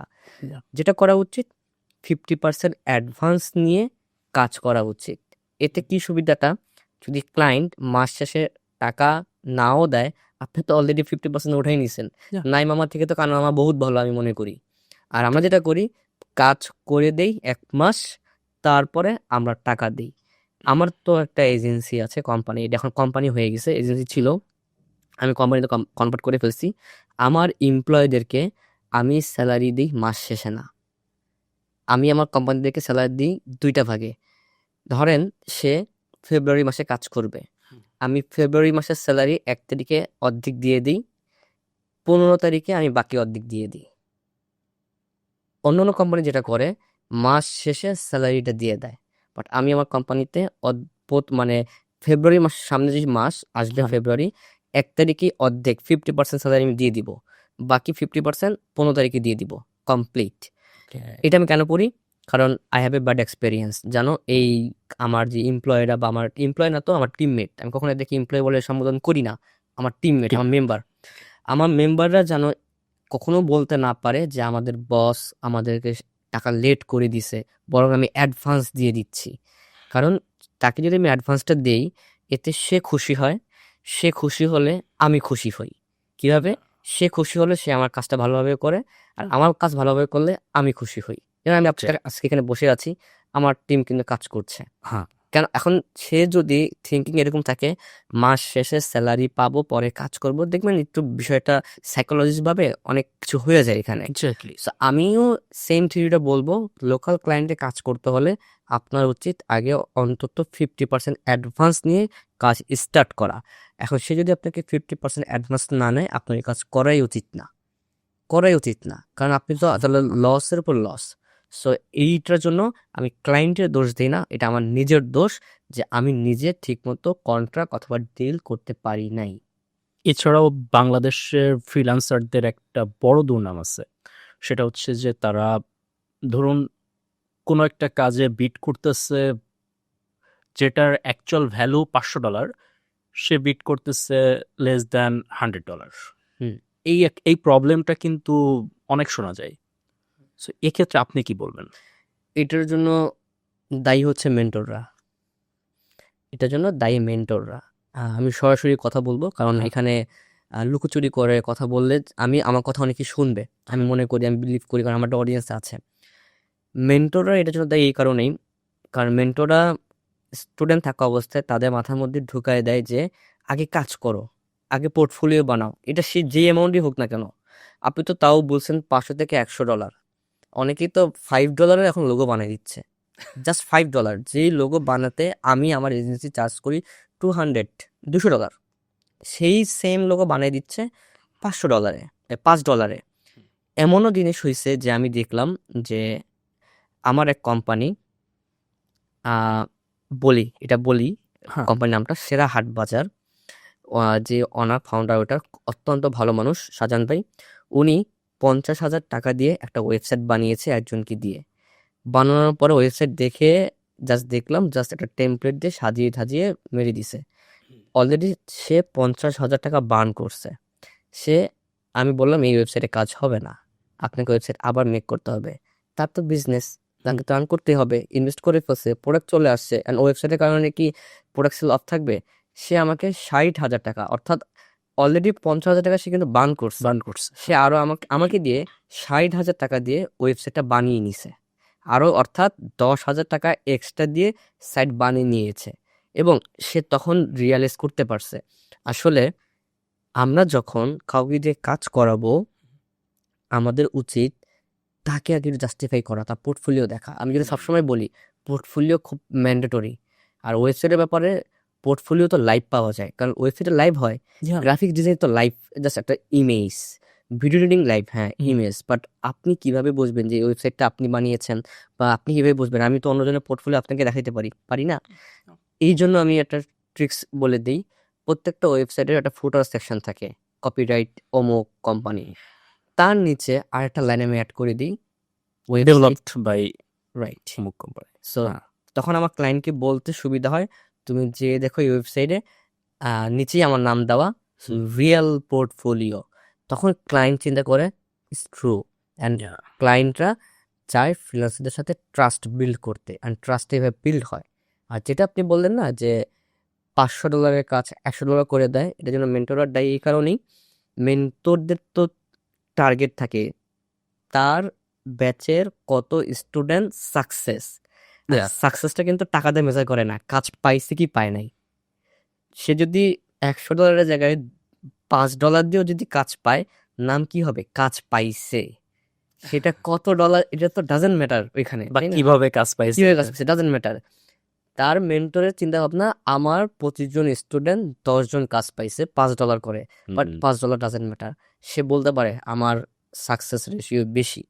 সো মেন্টরে এটা বলে দেয় যে তোমরা অ্যামাউন্ট যতই হোক কাজ নিলে কাজ করে ফেলবা। এইভাবে আমাদের মার্কেটটা নষ্ট হচ্ছে ডে বাই ডে। যেহেতু মেন্টরের কথা বললেন, সেহেতু আমার মাথায় আরো একটা কোশ্চেন আসছে, সেটা হচ্ছে যে নতুনদের জন্য তো স্কিল শেখাটা তারা খুব কনফিউশনে থাকে যে আমি ইউটিউব থেকে ফ্রিতে শিখবো নাকি সোশ্যাল মিডিয়াতে প্রচুর মেন্টররা কোর্স করায়, কার কোর্স করব, অ্যাকচুয়ালি কোন কোর্সটা ভালো হবে, এইটা নিয়ে সবাই কনফিউশনে থাকে। সো এবং বাংলাদেশে তো আল্লাহর রহমতে তাবিজ বিক্রেতার অভাব নাই। সো এক্ষেত্রে আপনি কি বলবেন যে অ্যাকচুয়ালি নতুনদের জন্য কিভাবে স্কিল ডেভেলপ করাটা ইজি হবে কোনো ধরনের স্ক্যামিংয়ের শিকার না হয়ে? হুম হ্যাঁ, স্কিল ডেভেলপমেন্ট, এটা আমি ধরে নিলাম কোশ্চেনটা এরকম যে স্কিল ডেভেলপমেন্টের একটা রোড ম্যাপ কেমন হওয়া উচিত এবং আসলে কোন কোর্স করা রিলেভেল, রিস্ক ফ্রি এবং ভ্যালু ক্রিয়েট করবে। ইউটিউব হচ্ছে গিয়ে পৃথিবীর সর্বোচ্চ উত্তম ইউনিভার্সিটি। হুম, হ্যাঁ, এখানে এমন কি আছে যেখানে এখানে টিউটোরিয়াল নাই? জাস্ট আপনি আপনার নিচের আগে লিখে দিবেন হাউ টু লার্ন, অ্যান্ড আপনি যা লিখবেন আপনার নিশ, আপনি দেখবেন হাজার হাজার ভিডিও চলে আসছে। আপনি ধরেন যদি এসইও শিখতে চান, আমি আপনাকে যদি বলি যে আপনি এসইও শিখবেন আগামী 3 মাস, আপনি একটা চ্যানেলের নাম বলবো র্যাঙ্ক ম্যাথ এসইও, একটা চ্যানেল আছে, একটা প্লাগইন, এটা ওয়ার্ডপ্রেসের। আপনি র্যাঙ্ক ম্যাথের ভিডিও দেখেন 3 মাস, আপনাকে কোর্সই করতে হবে না। আপনি র্যাঙ্ক ম্যাথের ইউটিউব চ্যানেলে যে পরিমাণে টিউটোরিয়াল দেওয়া আছে, আপনি 3 মাস করেন, আপনি আমার থেকে বস হয়ে যাবেন এসইওতে। I believe that. আমি Yeah. প্রতিদিন 2 ঘন্টা র্যাঙ্ক ম্যাথের ভিডিও দেখি। যদিও আমি দেখেন আমি কিন্তু সাস্টেনেবল, আলহামদুলিল্লাহ কাজ করতেছি, আলহামদুলিল্লাহ এজেন্সি আছে, আলহামদুলিল্লাহ আমার একটা বেসমেন্ট আছে, আলহামদুলিল্লাহ। তারপরও প্রতিদিন আমি 2 ঘন্টা করে র্যাঙ্ক ম্যাথের ভিডিও কেন দেখি? Learning, never stop learning. যখন আপনি লার্নিংটা অফ করে দিবেন আপনি ডেট। সো আমি বলবো যদি রিলেভেল কোনো কোর্স একান্তই করতে হয় বাংলাদেশে কারো কাছ থেকে, আপনি আগে ইউটিউবে পড়াশোনা করেন, 3টা মাস ইউটিউবে রিসার্চ করেন, আপনার 90% কভার হয়ে যাবে এখানেই। আর বাকি 10% আপনি হয়তো বা একটা ইনস্টিটিউটে গিয়ে ভর্তি হন। কারণ কি, ওইখানে গেলে যেটা হবে, আপনার একটা সার্টিফিকেটের বিষয় আছে হুম, যেটা তো ইউটিউব থেকে আসবে না। একটা সার্টিফিকেট পাবেন, আপনার সাথে ব্যাচমেট থাকবে। এটা নেটওয়ার্কিং কিন্তু খুব ইম্পর্টেন্ট। Yeah. নেটওয়ার্কিং ছাড়া কিন্তু আজকাল এই মার্কেটে টিকে থাকা খুব অসম্ভব। আপনি একটা মেন্টর পাচ্ছেন, কারণ ইউটিউবে তো আপনি কোশ্চেন করতে পারবেন না কিছু না হুম, বুঝলে, বাট মেন্টরকে কিন্তু আপনি কোশ্চেন করতে পারবেন। আর মেন্টর কিন্তু সেই কোশ্চেনের অ্যান্সার দিতে বাধ্য হয়। যদি সেই অ্যান্সার না দিতে পারে তখন কিন্তু মেন্টর লজ্জায় পড়ে যায়। তাই মেন্টরের কাছে যদি আপনি এমন করে কোশ্চেন করেন, সে রিসার্চ করে হলেও আপনাকে অ্যান্সার দিবে বা প্রবলেমটা সলভ করে দিবে। So Yeah. আমার সাজেশন, ইউটিউবে সে 3 মাস সময় দেখ, তারপরে সে একটা ইনস্টিটিউটে ভর্তি হোক। তখন সে বুঝে যাবে আসলে এই ইনস্টিটিউটে আমার জন্য কি ভালো, হুম। কি ভালো না, স্ক্যাম কি স্ক্যাম না, তার জন্য বুঝতে সুবিধা হবে। এখানে আমি কিছু ব্যাপার অ্যাড করি। প্রথমে বললেন যে ইউটিউবে কোশ্চেন করার তো অপশন নাই। সো এখন অনেকটাই ইজি হয়ে গেছে এআই এর কারণে। ফার্স্ট অফ অল ইউটিউবের টিউটোরিয়ালগুলোতে এখন এআই কোশ্চেন করা যায়। হুম এখন একটা অপশন আসছে। অ্যাজ ওয়েল অ্যাজ আপনি ইউটিউবের ওই টিউটোরিয়ালের লিঙ্ক আপনি নোটবুক এলএমে গিয়ে পেস্ট করলে সেখানে আপনি ইচ্ছা মতো কোশ্চেন করতে পারবেন। অ্যাজ ওয়েল অ্যাজ জেমিনাই আছে, চ্যাট জিপিটি আছে, কোশ্চেন করে আপনি কাউন্টার কোশ্চেন করে অনেক কিছু শিখতে পারবেন। So self learning important. Right. এবং আমার দর্শকদেরকে বারবার এই কথা বলি যে ভাই তোরা আগে সেলফ লার্নিং শেখ, কিভাবে নিজে নিজে শিখতে হয়। একজন খুবই পপুলার একজন পার্সন এই কথাটা বলছিল যে লার্ন হাউ টু লার্ন, এটা মোস্ট ইম্পর্টেন্ট। এবং এআই এর যুগে এটা মোস্ট ইম্পর্টেন্ট যে কিভাবে শিখতে হয় সেটা আগে শিখতে হবে। সো ইউটিউবে এবং যে এআই টুলগুলো আছে এই টুলগুলো প্রপার ইউজ করা জানতে হবে আগে, নিজে নিজেই জানতে হবে। মেন্টররাও এখন কোর্স করায় যে কিভাবে জেমিনাই চ্যাট জিপিটি ইউজ করতে হয়। হুম সো এই ধরনের কোর্সও বাংলাদেশে এখন আছে। সো খুবই হাস্যকর। সো সবাইকে এটা বলবো যে অ্যাকচুয়ালি প্রথমে আমাদের ইউটিউব থেকে জার্নি শুরু করতে হবে এবং অন্যান্য টুলগুলো ইউজ করতে হবে, নিজে নিজে শিখতে হবে। 6 মাস বা 3 মাস এটার পেছনে টাইম দেওয়ার পরে, এরপরে যদি আমার মনে হয় যে ওকে আমি কোনো একটা মেন্টরের সাথে জাস্ট কানেকশন বিল্ড করবো, হুইচ ইজ ওকে। বাট 6 মাস যদি কেউ একজন নির্দিষ্ট নিশ নিয়ে স্টাডি করা শুরু করে, তার আসলে কোনো মেন্টরেরই দরকার নেই। দরকার হয় না। হ্যাঁ, দরকার হয় না। আমি এটা চাচ্ছিলাম বলতে এখন। এখন ইভেন এটাও যে কোর্সেরা, তারপর হুম। হচ্ছে লিঙ্কডইন, তারপরে ইডুমি, তারপরে ইভেন গুগলের অনেক ফ্রি কোর্স। এক্স্যাক্টলি, এটা আমিও বলতে চাচ্ছিলাম যে ফেসবুকের ব্লুপ্রিন্ট, ব্লুপ্রিন্ট, হ্যাঁ, এভরিথিং কোর্স আছে আপনার ফ্রি সব। ফ্রি গুগলের কোর্স আছে ফ্রি। ফ্রি আপনার আর কি কি, এটা নিয়ে তো আমি অনেক কয়টা এপিসোড এটা নিয়ে কথা হয়েছে। তারপর আপনার কোর্সেরাতে তো ফ্রি কোর্সও আছে অনেক। হ্যাঁ, কোর্সেরা বা ইউডিমিতে মাঝে মধ্যে ফ্রি কোর্স দেয়, ভালো ভালো কোর্স দেয় এটা ফ্রি। আরও যদি একদম ভিতরের কথা বলা হয়, যে অনেক পেইড কোর্স বিভিন্ন সার্ভারে ফ্রিতে পাওয়া যায়। রাইট, হ্যাঁ, এইটা অনেকে জানে না, যে যাদের ওয়াইফাই আছে তাদের সার্ভারগুলোতে দেখলে হুম, তারা হুম, পাবে যে পাওয়া যায় প্রচুর পেইড ফ্রি কোর্স কোর্স, ফ্রিতে সেখানে আছে। তাছাড়া আপনার এরকম অনেক ওয়েবসাইট আছে, চ্যাট জিপিটিতে সার্চ দিলে তারা নিজেরাই লিঙ্ক দিয়ে দেবে যে এই ওয়েবসাইটে ফ্রিতে কোর্স করানো হয়। রাইট, ইভেন বাংলাতেও অনেক কোর্স এখন পাওয়া আছে যায়। আছে, হ্যাঁ, বাংলাতেও আছে, রাইট। সো এটা নিয়ে আপনি আরও যদি কিছু অ্যাড করেন। আমার নিজেরই ইউটিউবে অনেক কোর্স আমি ফ্রিতে বলে দিচ্ছি, মানে আমার যে ইউটিউব চ্যানেল ওইখানে আমি নিজেই অনেক কিছু ফ্রিতে শেখাই দিচ্ছি। কিভাবে আপওয়ার্কে মানে প্রপোজাল লিখতে হবে, কিভাবে আপনার প্রপোজালটা উইন করতে হবে, কিভাবে আপনি মেটাতে অ্যাড রান করবেন। আমি নিজেই যা দেখাচ্ছি ইউটিউবে আমার চ্যানেলে, এগুলো আমি মনে করি এগুলো যদি কেউ ফলো করে তার আর মনে হয় না পেইড কোর্সে যাওয়া এত বেশি জরুরি। সো দেখেন, এটা জাস্ট আমি আমার কথা বললাম, এরকমটা Exactly. শত শত মানুষ আছে ইউটিউবে ফ্রিতে দিচ্ছে, তাই না? আপনার ইউটিউবের চ্যানেলের নামটা কি? আমার নিজের নামই ইব্রাহিম নিলয়। ওকে, ওখানে গিয়ে সার্চ দিবেন। আমার এক কাজিন আমার অফিসে জব করতো, সেও এসইও এক্সপার্টস, এবং আমার অফিসেই এসইওর কাজ করতো আমার ওয়েবসাইটগুলা। সো 2018-19 সাল থেকে 2021-22 সাল পর্যন্ত আমার সাথে কাজ করছে। এরপর সে রাইট নাও সে ফ্রিল্যান্সার হিসেবেই, ফুল টাইম ফ্রিল্যান্সার হিসেবে কাজ করতেছে, ওকে, ইন্ডিভিজুয়াল ফ্রিল্যান্সার হিসেবে। সো রিসেন্ট একটা ঘটনা আমি যদি শেয়ার করি, সেটা হচ্ছে যে যখন আহ, সে তো এই মুহূর্তে কোথাও ট্রেডিশনাল কোনো জবে নাই। হুম, সো তার বিয়ে শাদীর ব্যাপার নিয়ে কথা হচ্ছে। সো যখন মেয়ে পক্ষ জিজ্ঞেস করছে যে ছেলে কি করে, ছেলে ফ্রিল্যান্সিং করে। তো যেহেতু মফস্বল এলাকা বা গ্রাম অঞ্চলের মানুষজন এখনো পর্যন্ত অ্যাওয়ার না, ইভেন তো শহর অঞ্চলেও এখনো আমার মনে হয় না যে খুব বেশি নলেজ আছে যে ফ্রিল্যান্সিং, ফ্রিল্যান্সিং আবার কি। ওকে, মানে এটা এমন একটা বিষয় হয়ে গেছে যে এখনো পর্যন্ত মানুষ সচেতন না এই ব্যাপারে।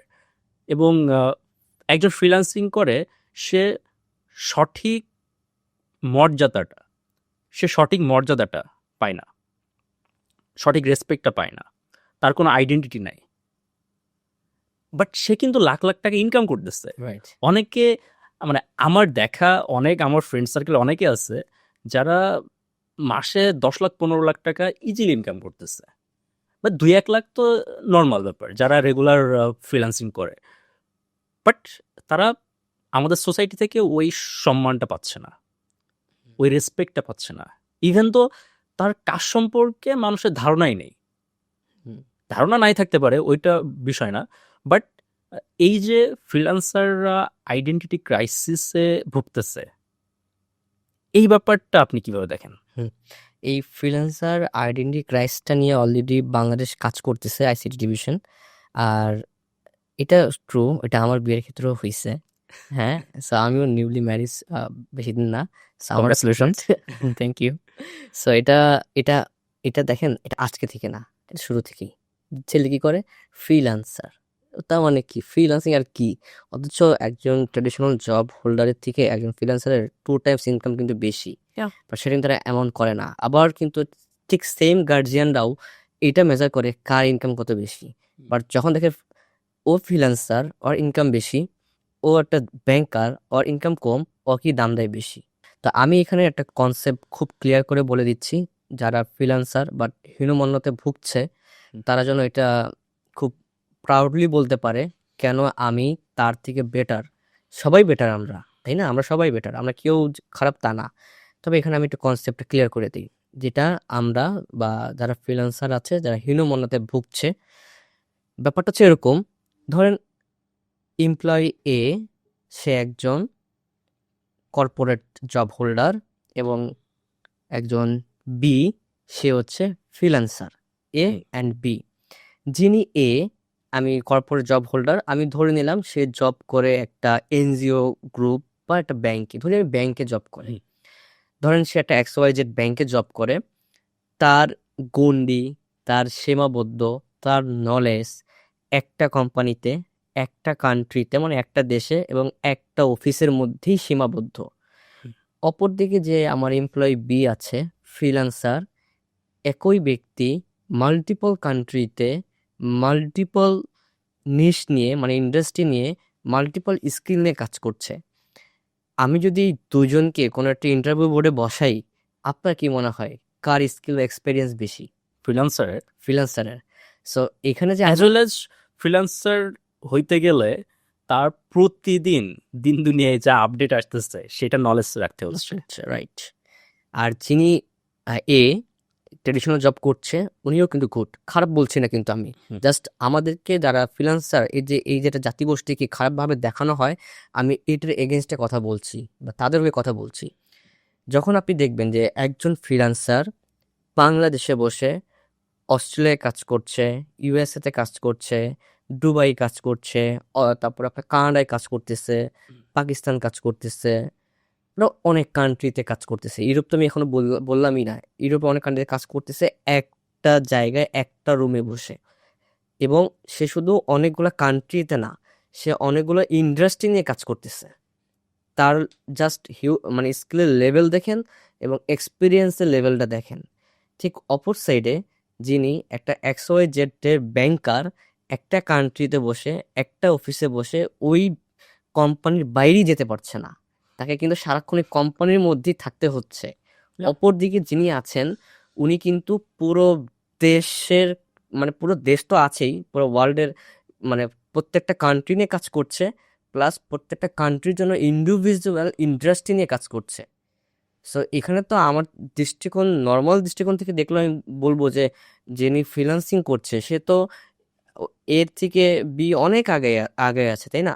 সো আমাদের যেটা এখন করা উচিত যে এই জিনিসটা আমরা কিভাবে বিয়ের সময় বোঝাবো। আমরা বলতে পারি আমরা নিজেদেরকে, যেহেতু ফ্রিল্যান্সিং, আর এখন বাংলাদেশে না দুইটা নাম খুব বাজেভাবে মানে বাজেভাবে দেখছে, এক ফ্রিল্যান্সিং আর এন্টারপ্রেনার। এখন ঘরে ঘরে এন্টারপ্রেনার, ঘরে ঘরে ফ্রিল্যান্সিং, তাই না? যেটা করা উচিত, বিয়ে হোক বা যে কোনো নিজেকে পরিচয় করে দেওয়া হোক, আমাদের করতে হবে, বলতে হবে এটা, আমি বাংলাদেশে বসে 3টা দেশে রিমোট জব করছি। ফ্রিল্যান্সিং বলা দরকার নেই, এটা তো অন কাইন্ডস অফ রিমোট জবই। কি বলছো? রিমোট জব না, আমি বাংলাদেশে বসে একটা কোম্পানির মার্কেটিং করছি, তার সেলস এনে দিচ্ছি, তার প্রমোশন করতেছি। যেটা তো বাংলাদেশেও আপনি ধরেন যে একটা সিডি, একটা CDA, একটা হসপিটাল, সেখানে একটা মার্কেটিং টিম আছে, গ্রুপ আছে, তারা শুধু কি করতেছে, CDA গ্রুপের মার্কেটিং করতেছে। আর ওই যে ফ্রিল্যান্সার, ও তো শুধু অস্ট্রেলিয়ার জন্য হসপিটাল কাজ করতেছে, ইউকের জন্য হয়তো বা ক্লোথিং ইন্ডাস্ট্রি নিয়ে কাজ করতেছে, সে হয়তো বা দুবাইতে রিয়েল এস্টেট নিয়ে কাজ করতেছে, অর্থাৎ তার কিন্তু মাল্টিপল এক্সপেরিয়েন্স, Yeah. যেটা আমাদের দেশের ট্রেডিশনাল জবের থেকে মানে 100x এক্সপেরিয়েন্স একজন পার্সন। সো আমাদের যেটা বিয়ে শাদী যখন এটা আসবে, আমরা ধরেন সে যদি US এর একটা XYZ কোম্পানিতে রিমোট জব করে, সে বলতে পারে আমি XYZ এর বিজনেস ডেভেলপার, বা আমি XYZ এর আইটিতে আছি, বা আমি XYZ এর একজন ডিজিটাল মার্কেটার, এটা আমার রিমোট জব, বাট কোম্পানি হচ্ছে US এর। দেখবেন তাকে ছোট করে দেখার কোনো প্রশ্নই আসে না এখানে। বাট এখানেও আমাদের দোষ, আমরা ডেলিভারি দিতে পারি না, বলতে পারি না, যেমনটা লোকাল ক্লায়েন্টের ডিলও আমরা করতে পারি না। So Yeah. কিছু কমিউনিকেশন গ্যাপস এখানে আমাদের আছে, এগুলো ঠিক করলে জিনিসগুলো নিয়ে প্রবলেম হওয়ার কথা না। লাস্ট 7-8 বছর ধরে আমি আমার কোম্পানি বিল্ড করার চেষ্টা করতেছি। আমি সার্ভিস বিজনেসে ছিলাম, বাট লাস্ট 1-2 বছর আমি সার্ভিস বিজনেস থেকে একদমই কোলাপস করে নিজের একটা ব্র্যান্ড ডেভেলপ করা ট্রাই করতেছি। এবং দেশে এবং দেশের বাইরে আমি 2টা প্রোডাক্ট নিয়ে কাজ করতেছি, ঠিক আছে? সো অ্যাকচুয়ালি আমি একজন এন্টারপ্রেনার লাস্ট 7-8 বছর ধরে, আইটি সেক্টরের এন্টারপ্রেনার। ওকে। বাট মানুষের কাছে বললেই মানুষ এখনো পর্যন্ত বলে, ভাই আপনি ফ্রিল্যান্সার, ফ্রিল্যান্সিং করেন, আউটসোর্সিং করেন। মানে ফ্রিল্যান্সিং এর সাথে তো আমার কোনো সম্পর্ক নেই এই মুহূর্তে। আমি যেহেতু এখন একটা ব্র্যান্ড ডেভেলপ করা ট্রাই করতেছি, দেশেই যদি বলি, হুম। সো এটা মানুষকে বোঝানো খুবই টাফ হয়ে যায় যে আইটি সেক্টরে ব্র্যান্ড ডেভেলপ করতেছি, এটা বললেও আইটি সেক্টর তার মানে ফ্রিল্যান্সিং। ফ্রিল্যান্সার। আর সেকেন্ড থিং ইজ এই পডকাস্টটা মেক করাই হচ্ছে আমার যে ব্র্যান্ডটা ডেভেলপ করতেছি সেইটার জন্য আমি নিজের একটা পার্সোনাল ব্র্যান্ডিং করতেছি, যাতে আমার ব্র্যান্ডটা ডেভেলপ করতে অনেক বেশি ইজি হয়। ঠিক আছে, তো যা আমার এই পডকাস্ট থেকে যে আহামরি খুব ইনকামের টার্গেট বা এটাকে আমি ফুল ফ্লেজ একটা বিজনেস হিসেবে ডেভেলপ করতেছি এমন না, এবং এটা সম্ভবও না। যেমন কয়েকদিন আগে আমি 2 সেন্ট পডকাস্টের সাথে যখন ওদের সাথে কথা বলছিলাম, নাফিস ভাই আর সাজ্জাদ ভাইয়ের সাথে, ওনারাও সেম কথাই বলছে যে ওনাদের এই মুহূর্তে তো ওনাদের চ্যানেলটা বাংলাদেশের সব থেকে বড় চ্যানেলগুলোর ভিতরে একটা। তো ওনারাও বলতেছে যে পডকাস্ট থেকে আমরা এখনো পর্যন্ত প্রফিটেবল না, আমরা এটাকে জাস্ট আমাদের নিজেদের ব্র্যান্ডিংয়ের জন্য ইউজ করি, এবং এটার মাধ্যমে আমরা অন্য বিজনেসগুলো ডেভেলপ করতেছি করছেও কিন্তু। এবং করতেছে। তো আমিও ঠিক সেরকম যে I am not content creator, আমি জাস্ট আমার নিজের ব্র্যান্ডিংটাকে ফোকাস দিচ্ছি এবং অ্যাজ ওয়েল অ্যাজ মানুষকে কিছু এডুকেশন দেওয়ার ট্রাই করতেছি।